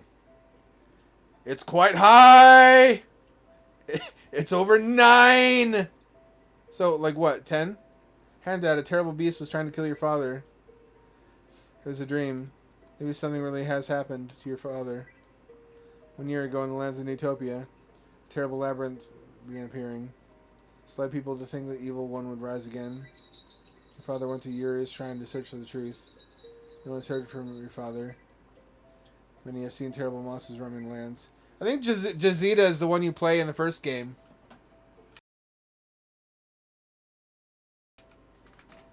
Your father is trying to communicate. You're strong and brave like your father. Go search for him, for he's waiting. With your father's help, please return to this land in peace to the magic compass.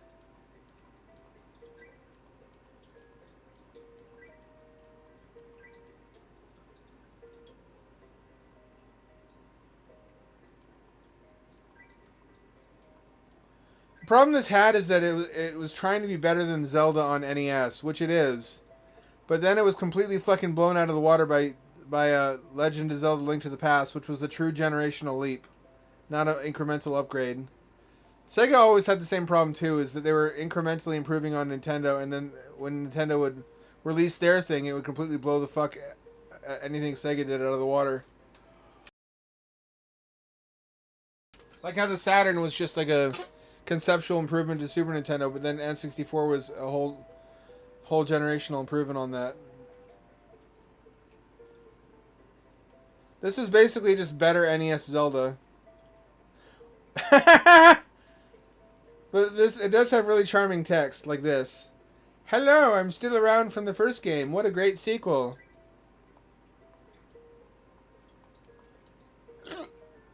Boom bombs. I'm just gonna rob you.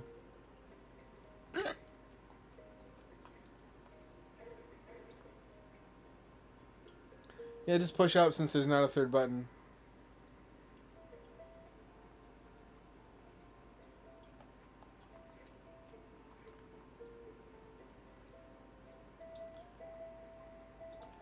Yeah, it looks kind of like BS Zelda. You know the Satellaview one? Handad, are you going to Yuri's shrine? It's in town of Lapool. Shamul Cave.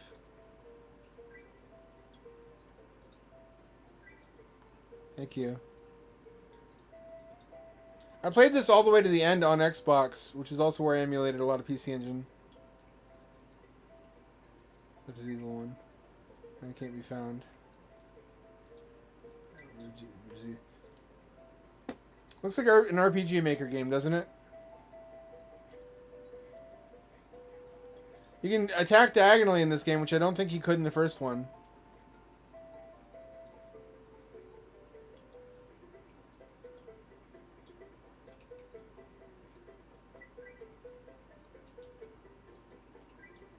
Be healed? Is that a Lady of the Night? Everyone lives in caves here, apparently. Probably wise.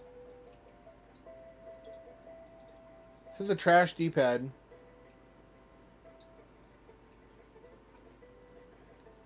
Kick-ass music, though. Bum, bum, bum, ba, bum, bum, bum, bum.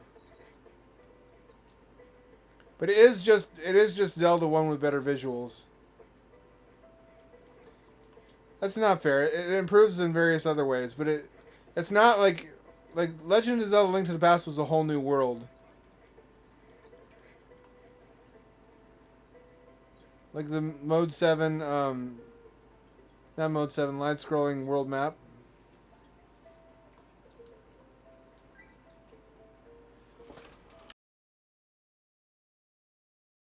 I did play the fuck out of this a long time ago, though. Because I misunderstand the point of vacations. I used to bring game consoles on vacation with me to play in the hotel room instead of going to the beach. And I also got fucking yelled at and my ass beat by my dad once for bringing a bunch of consoles with me to the lake cabin.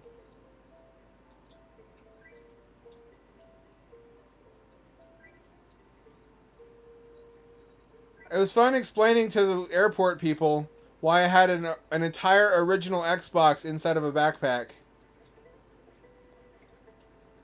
Because that really looked like a bomb on the X-ray.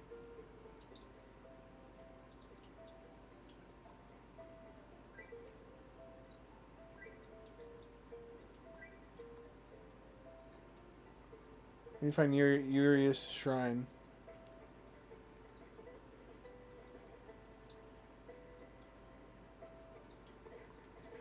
Pig people, huh? How original. But that's really what PC Engine was trying to be, is just NES but better. Slightly better NES. And it was for the most part.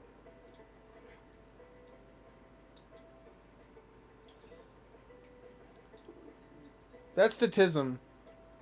I eventually did understand why he was like that, and I left the games at home and spent my time enjoying nature.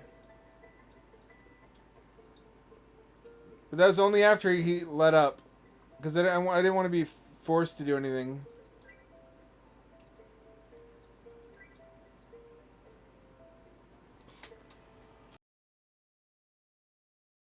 I have questions. I don't see any bathroom. I also don't see any bed. I see a desk with some books, and I see a bookcase, and I see a fireplace. How does one live here? Was there not space on the Hue card for beds? No, there were in the hotel, weren't there?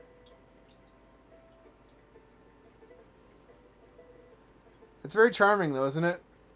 There's something romantic about just the archetype of the game, where you're just a little tiny man in a big world with a sword, and it's just up to you and your sword and your shield to save the day. Being seen from above. You're just a little sprite fellow in a holy quest.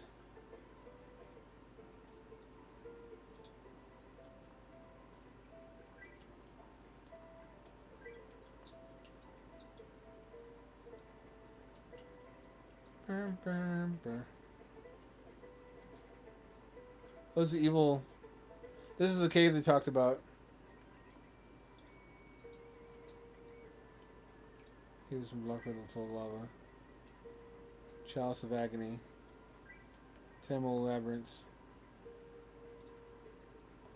Fair enough. I need an item from a dungeon.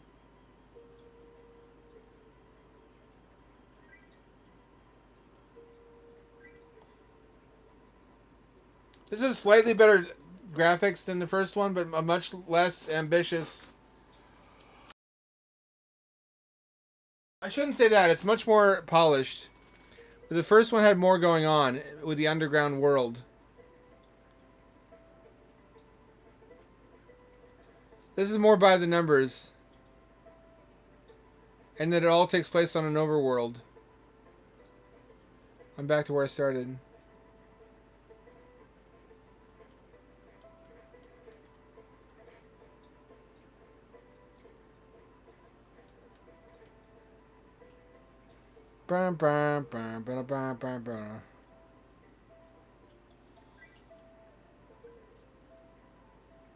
This was so immersive as a kid. Like, your imagination filled in the gaps and you really were on a quest to save the world and hit stuff with your sword.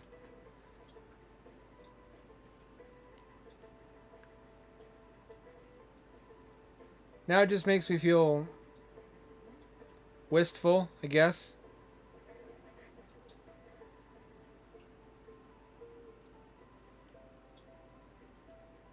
Because I have more sophisticated games I could be playing, but this just... It's not just nostalgia, it's just like the essence of this formula.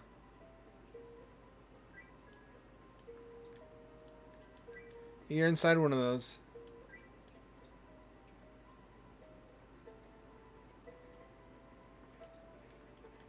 Just a little dude with a sword fighting slimes. How many games start out that way? That exact trope. You're a dude with spiky hair and you're stabbing slimes.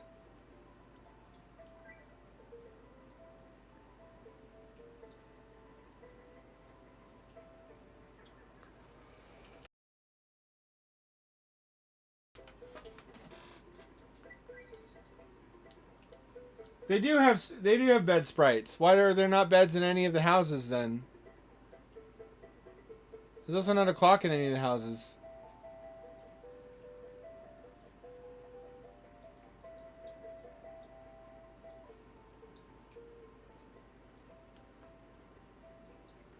Murdoch. I'm horribly overshadowed by my father. Is this commentary? Is this social commentary?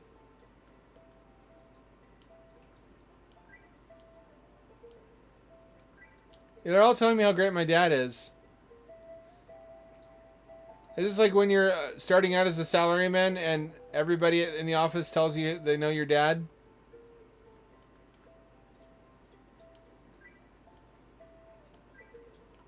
Lore dumps.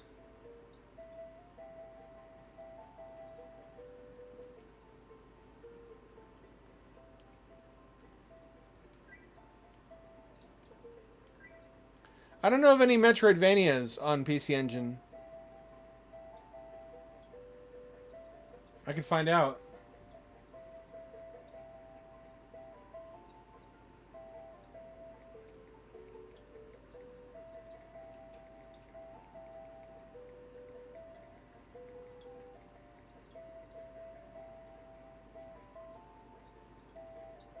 I guess there's some of them. There's a couple. There's Wonder Boy in Monster World, there's Wonder Boy Dragon's Trap, and there's Eternal City, Toshi Tenso Keikaku.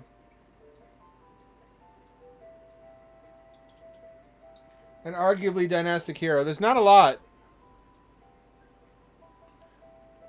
A lot of genres are underrepresented on this platform. And displaced with just lots and lots and lots of shmups. In the same way, Neo Geo has got a fuckload of fighting games.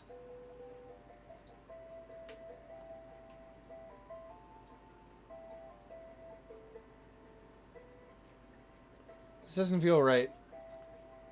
Labyrinth has to be the left. Tamu Labyrinth. Or not? Or this is just like a living center of the community thing?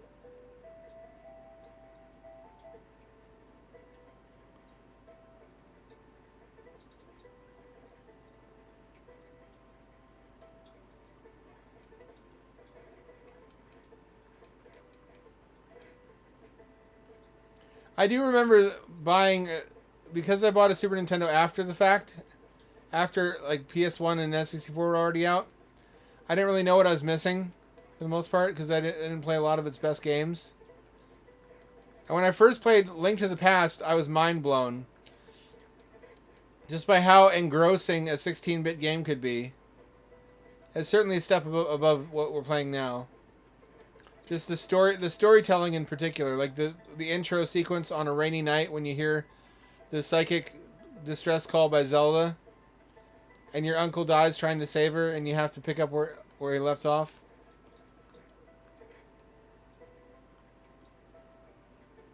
Like there's actually like storytelling. I remember also playing Mario RPG and being like, where the fuck was this all my life? I had the benefit of coming to the platform at the end of its lifespan when all of its best games were already out. Super Nintendo was so advanced though it almost didn't feel like it was of the same generation as PC Engine and Genesis. It almost felt like an early 32-bit console in the way that Jaguar was.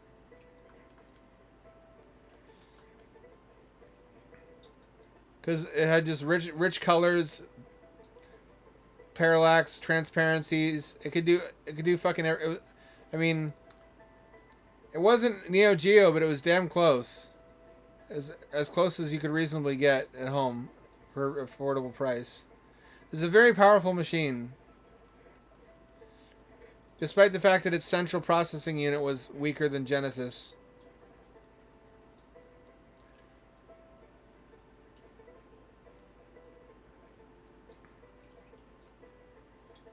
Not that Genesis didn't have good games. It had plenty of good games, but SNES was the place to be during that generation.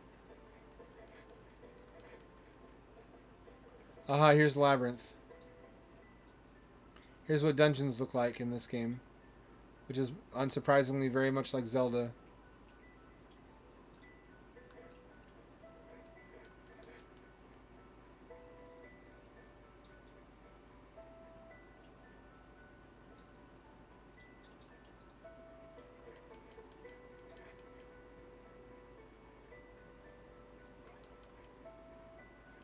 It's very charming, though. You see what I mean? It's just got a charming vibe. If you grew up on these sorts of games. It can't be nostalgia if you didn't grow up with the TurboGrafx, but it's an adjacent feeling. Nostalgia for something you never knew.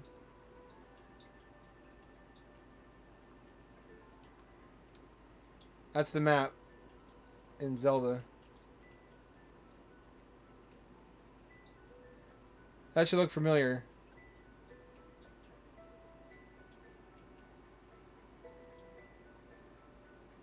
But anyways, I thought it was cyberpunk buying video glasses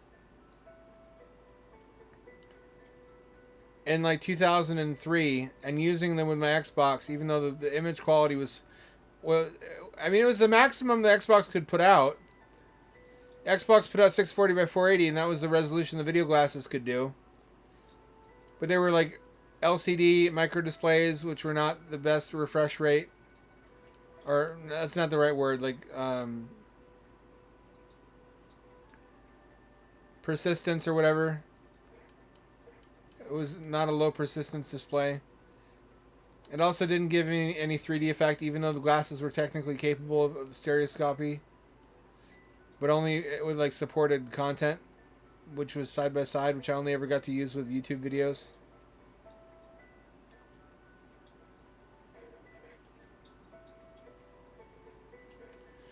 But I could play Xbox OG portably, which was kind of stupid because the console itself was not remotely portable. You see the problem? Like, had I been toting a PS2 Slim with me, that might have made sense. Or had I been toting like a GameCube, because it's small and it has a handle. But I wasn't bringing any of those consoles with me. I was bringing the fucking Giganto Xbox. So I could play Halo 2 on video glasses on vacation. Because Dad wouldn't allow a TV.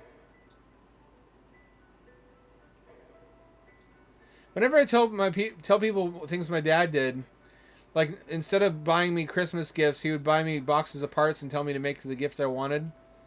They just say he's based. And when I listen to myself, and I'm like, yeah, he was based. He did a lot of cool stuff, but it didn't feel that way at the time.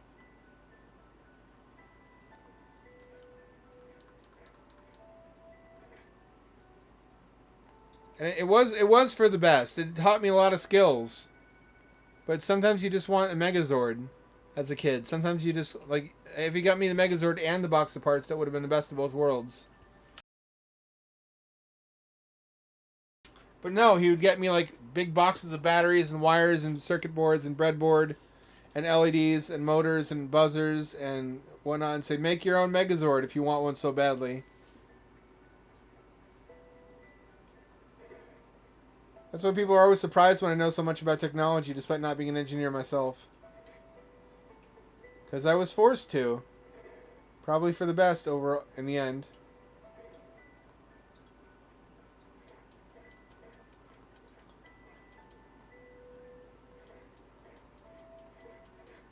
I remember it also gave me an edge whenever there was any kind of school project.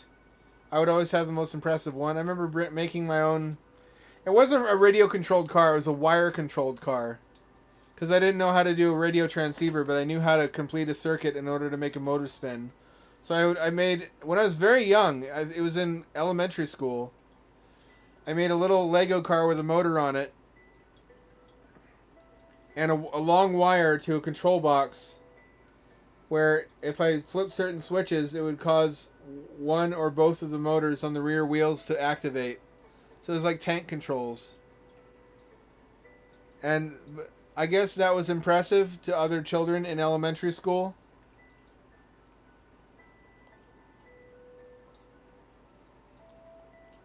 If I put my mind to it, I probably could have figured out radio control, but it would have just been taking apart another radio controlled car to make a worse, jankier radio controlled car. And that's not what I wanted to do.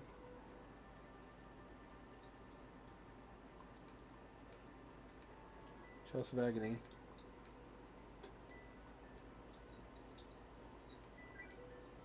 This guy went before me.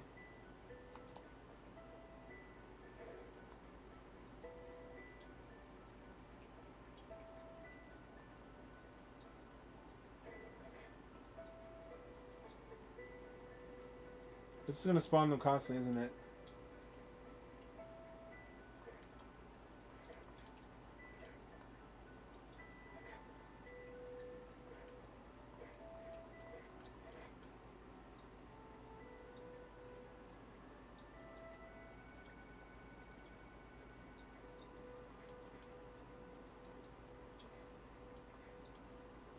In Zelda, you'd push these statues.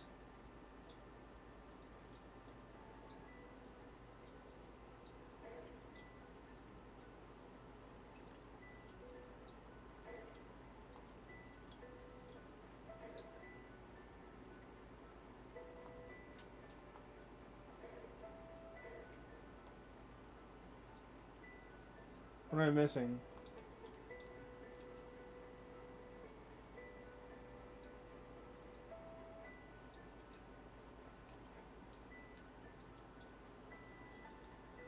What am I missing? I'm missing something. Do I need a boss key?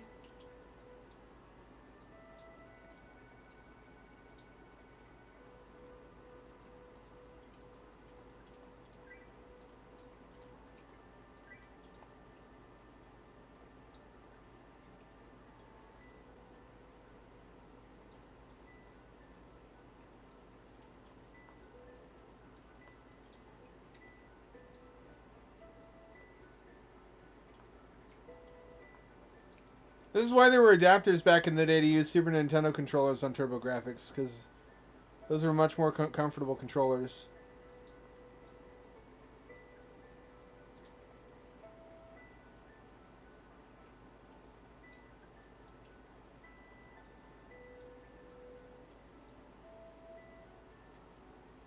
I don't have any bombs. Do I need bombs to open? Oh, I probably need to spawn more enemies.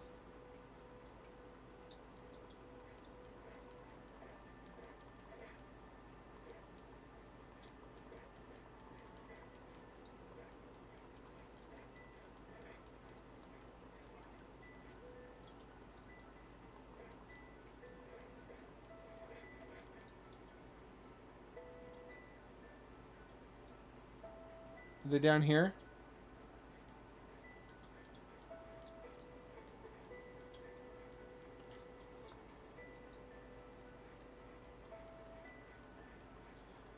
My dad challenged everything. Like he wouldn't tell me the real answers to my questions. He would give me frustrating bullshit answers just to irritate me into looking at the real answers so I could correct him. I'd say, "Is that true?" And he'd say, "I don't know, is it? You better go find out."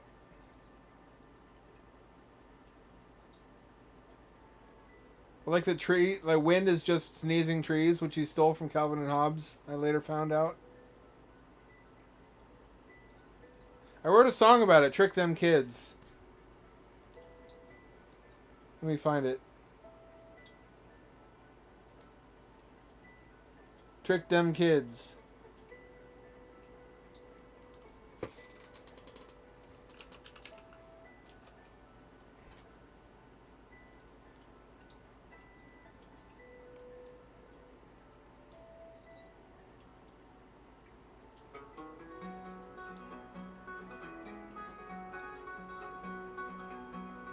Do I hate kids? Bitch, don't get me started. Have you listened to them talk? Little kids are retarded. My kids believed in Santa, so I told them he died. He crashed his sled, crushed his head, every day they cried. So fun to trick, they never learn, their brains are small and smooth. My dad tricked me, now it's my turn to hassle all the youth. When I reveal that he's not real, they both cry even harder. The takeaway from that ordeal, Chris Kringle is a martyr. They begged to visit Disney, I drove them way downtown to the ruins of a factory, said Disneyland burned down. So fun to trick, they never learn, their brains are small and smooth.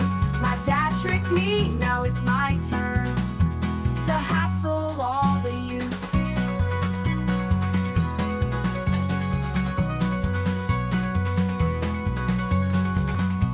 Those idiots believed me, so I began to push my luck.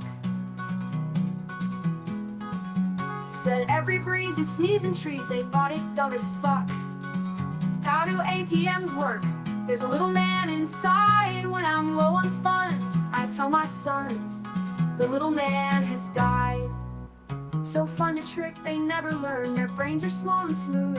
My dad tricked me, now it's my turn to hassle all the youth. No, all the youth. No, all the youth. They'll hassle all the youth. Oh, those idiots believed me. Anyway. Back to Newtopia.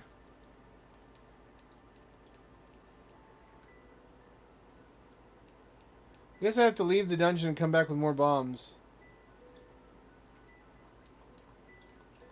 This room has a crack in the same spot on the wall, so I don't think it's... That's the issue. What are these? Are these switches? Is that what those are? Atari 2600 and 5200... Every Atari console had also the bad controller problem. Jaguar wasn't as bad as people make it out to be. It was very comfortable hold. It had a slightly mushy D-pad and not enough face buttons, but the telephone buttons were actually very useful.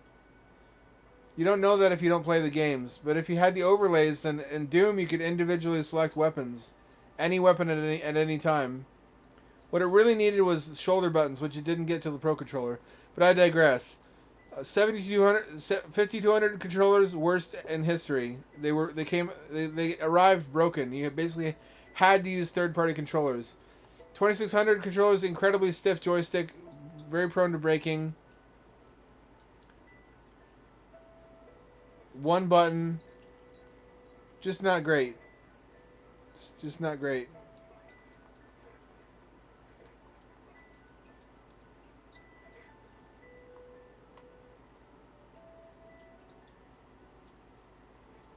$7,800 also had CX40 NES style gamepads in Europe, which were better, but still not great because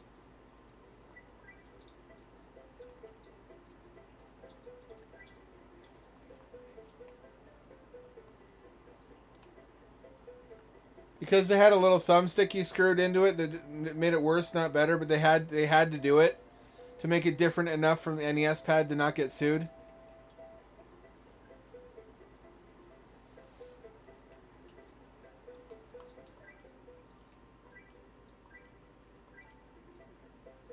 Oh, this supported the memory track. You didn't get that for free. TurboGrafx, every single thing was a separate add-on. Memory for saving your game was an add-on that was in the same add-on that also had stereo and S-video out. If you wanted those things, you had to pay extra for a thing that would clip onto the back of the console. Like everything was, if you wanted more than one controller port, you had to buy multi-tap.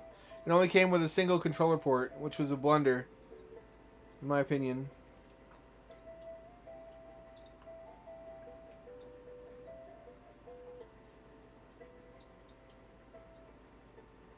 Fuck, I love TurboGrafx.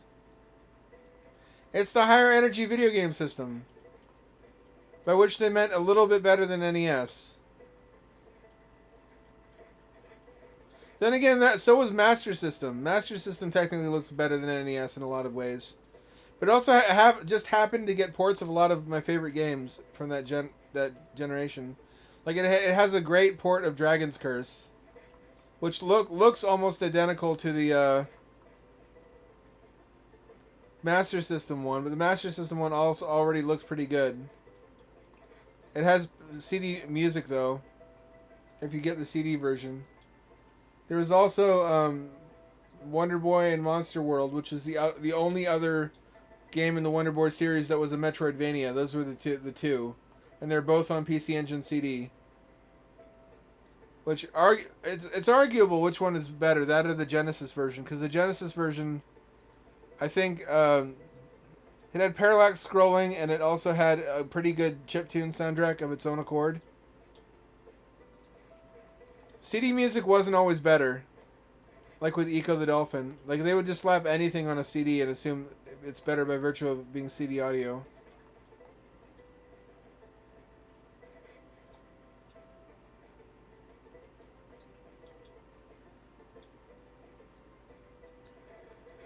Mr. Naysayer, maybe now that you're an adult, it's the time to learn stuff like that if you've always wanted to. There's a lot of electronics kits you can get that would ease you into the hobby of making simple robots. There were even robot kits in the 80s that my dad bought to assemble with me, where they would do simple things like follow a marker line on a piece of paper, or they just follow the contours of the room using their antenna.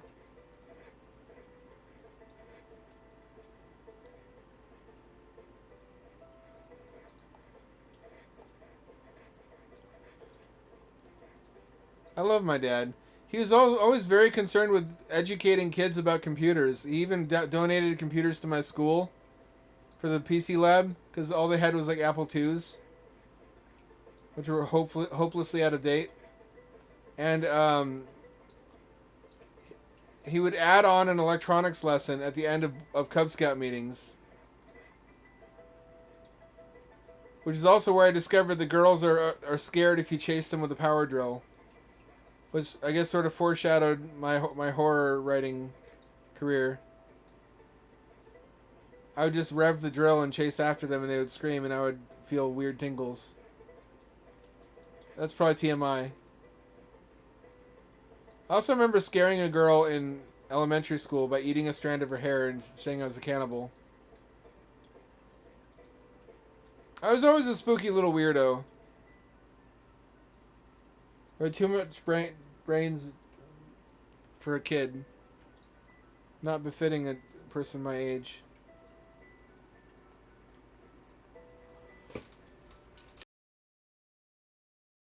And arguably not enough heart. Or balls.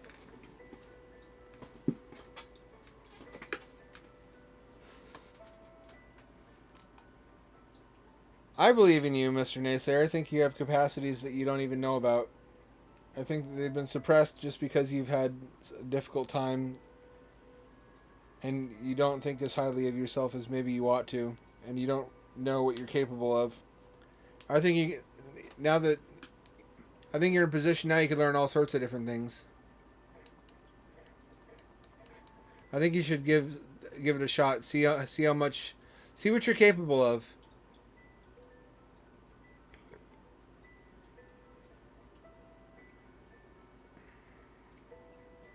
Where was the boss room? It was up here, wasn't it?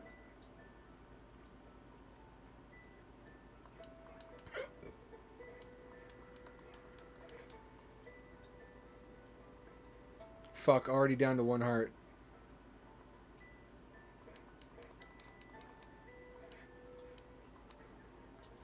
Shit, this is harder than it looks.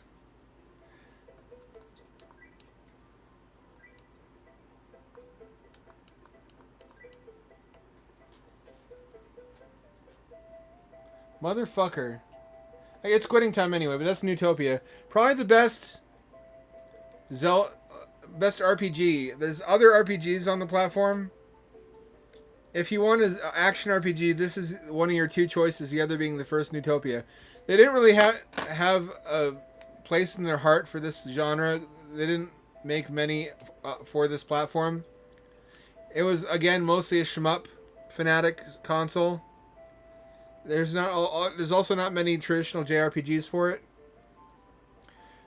There's a couple platformers, very few sports games. It's an interesting system though, and it's one I've chosen to collect for because I like the hardware. If you didn't like the hardware, then there wouldn't be any point not to just emulate this, because anything can emulate this. GP32 can emulate this.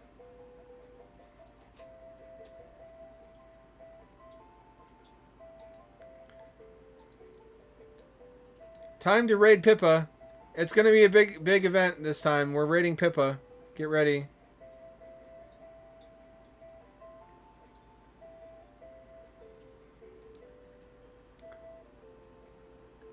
Get at me again on Wednesday. Same ham time, same ham channel. It's 7 o'clock p.m. West Coast time to 11 o'clock p.m. This is your friendly neighborhood ham dad signing off and returning you to your regularly scheduled stream. Raid. Raid. Let her rip, Short Talk. Next time, I guess, less TurboGrafx if you're not interested in more Cult of the Lamb.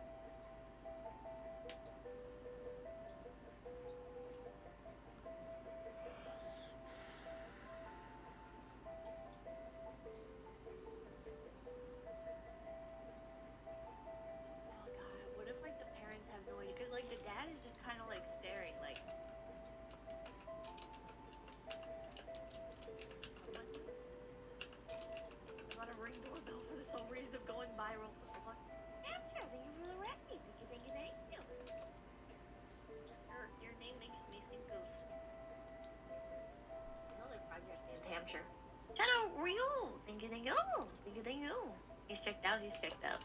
We'll see if they come out with the object. You'll be like, oh, yeah, here it is. Your package is on the way out. Right. Do you hear that? Perfect. I'd rather handle it this way. I totally agree. And then not to, it was open. Not to doubt anything, but I'm going to have her check to make sure all the contents are in there. She definitely needs to do that. Okay, perfect. And if there is anything, we can compensate. If that's what needs to be done. That'll be between you guys at that point.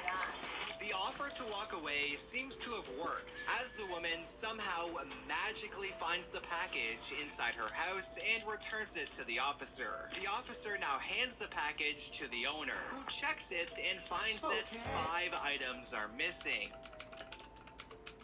Bro.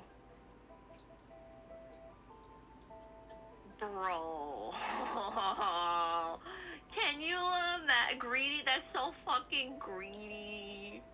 That's so greedy. You're like, yeah, I think I'll risk the theft charges so I can get 5 fucking pieces of lingerie. However, as the officer tells this to the woman, being the Karen that she is, starts blaming everyone but herself. Thank you.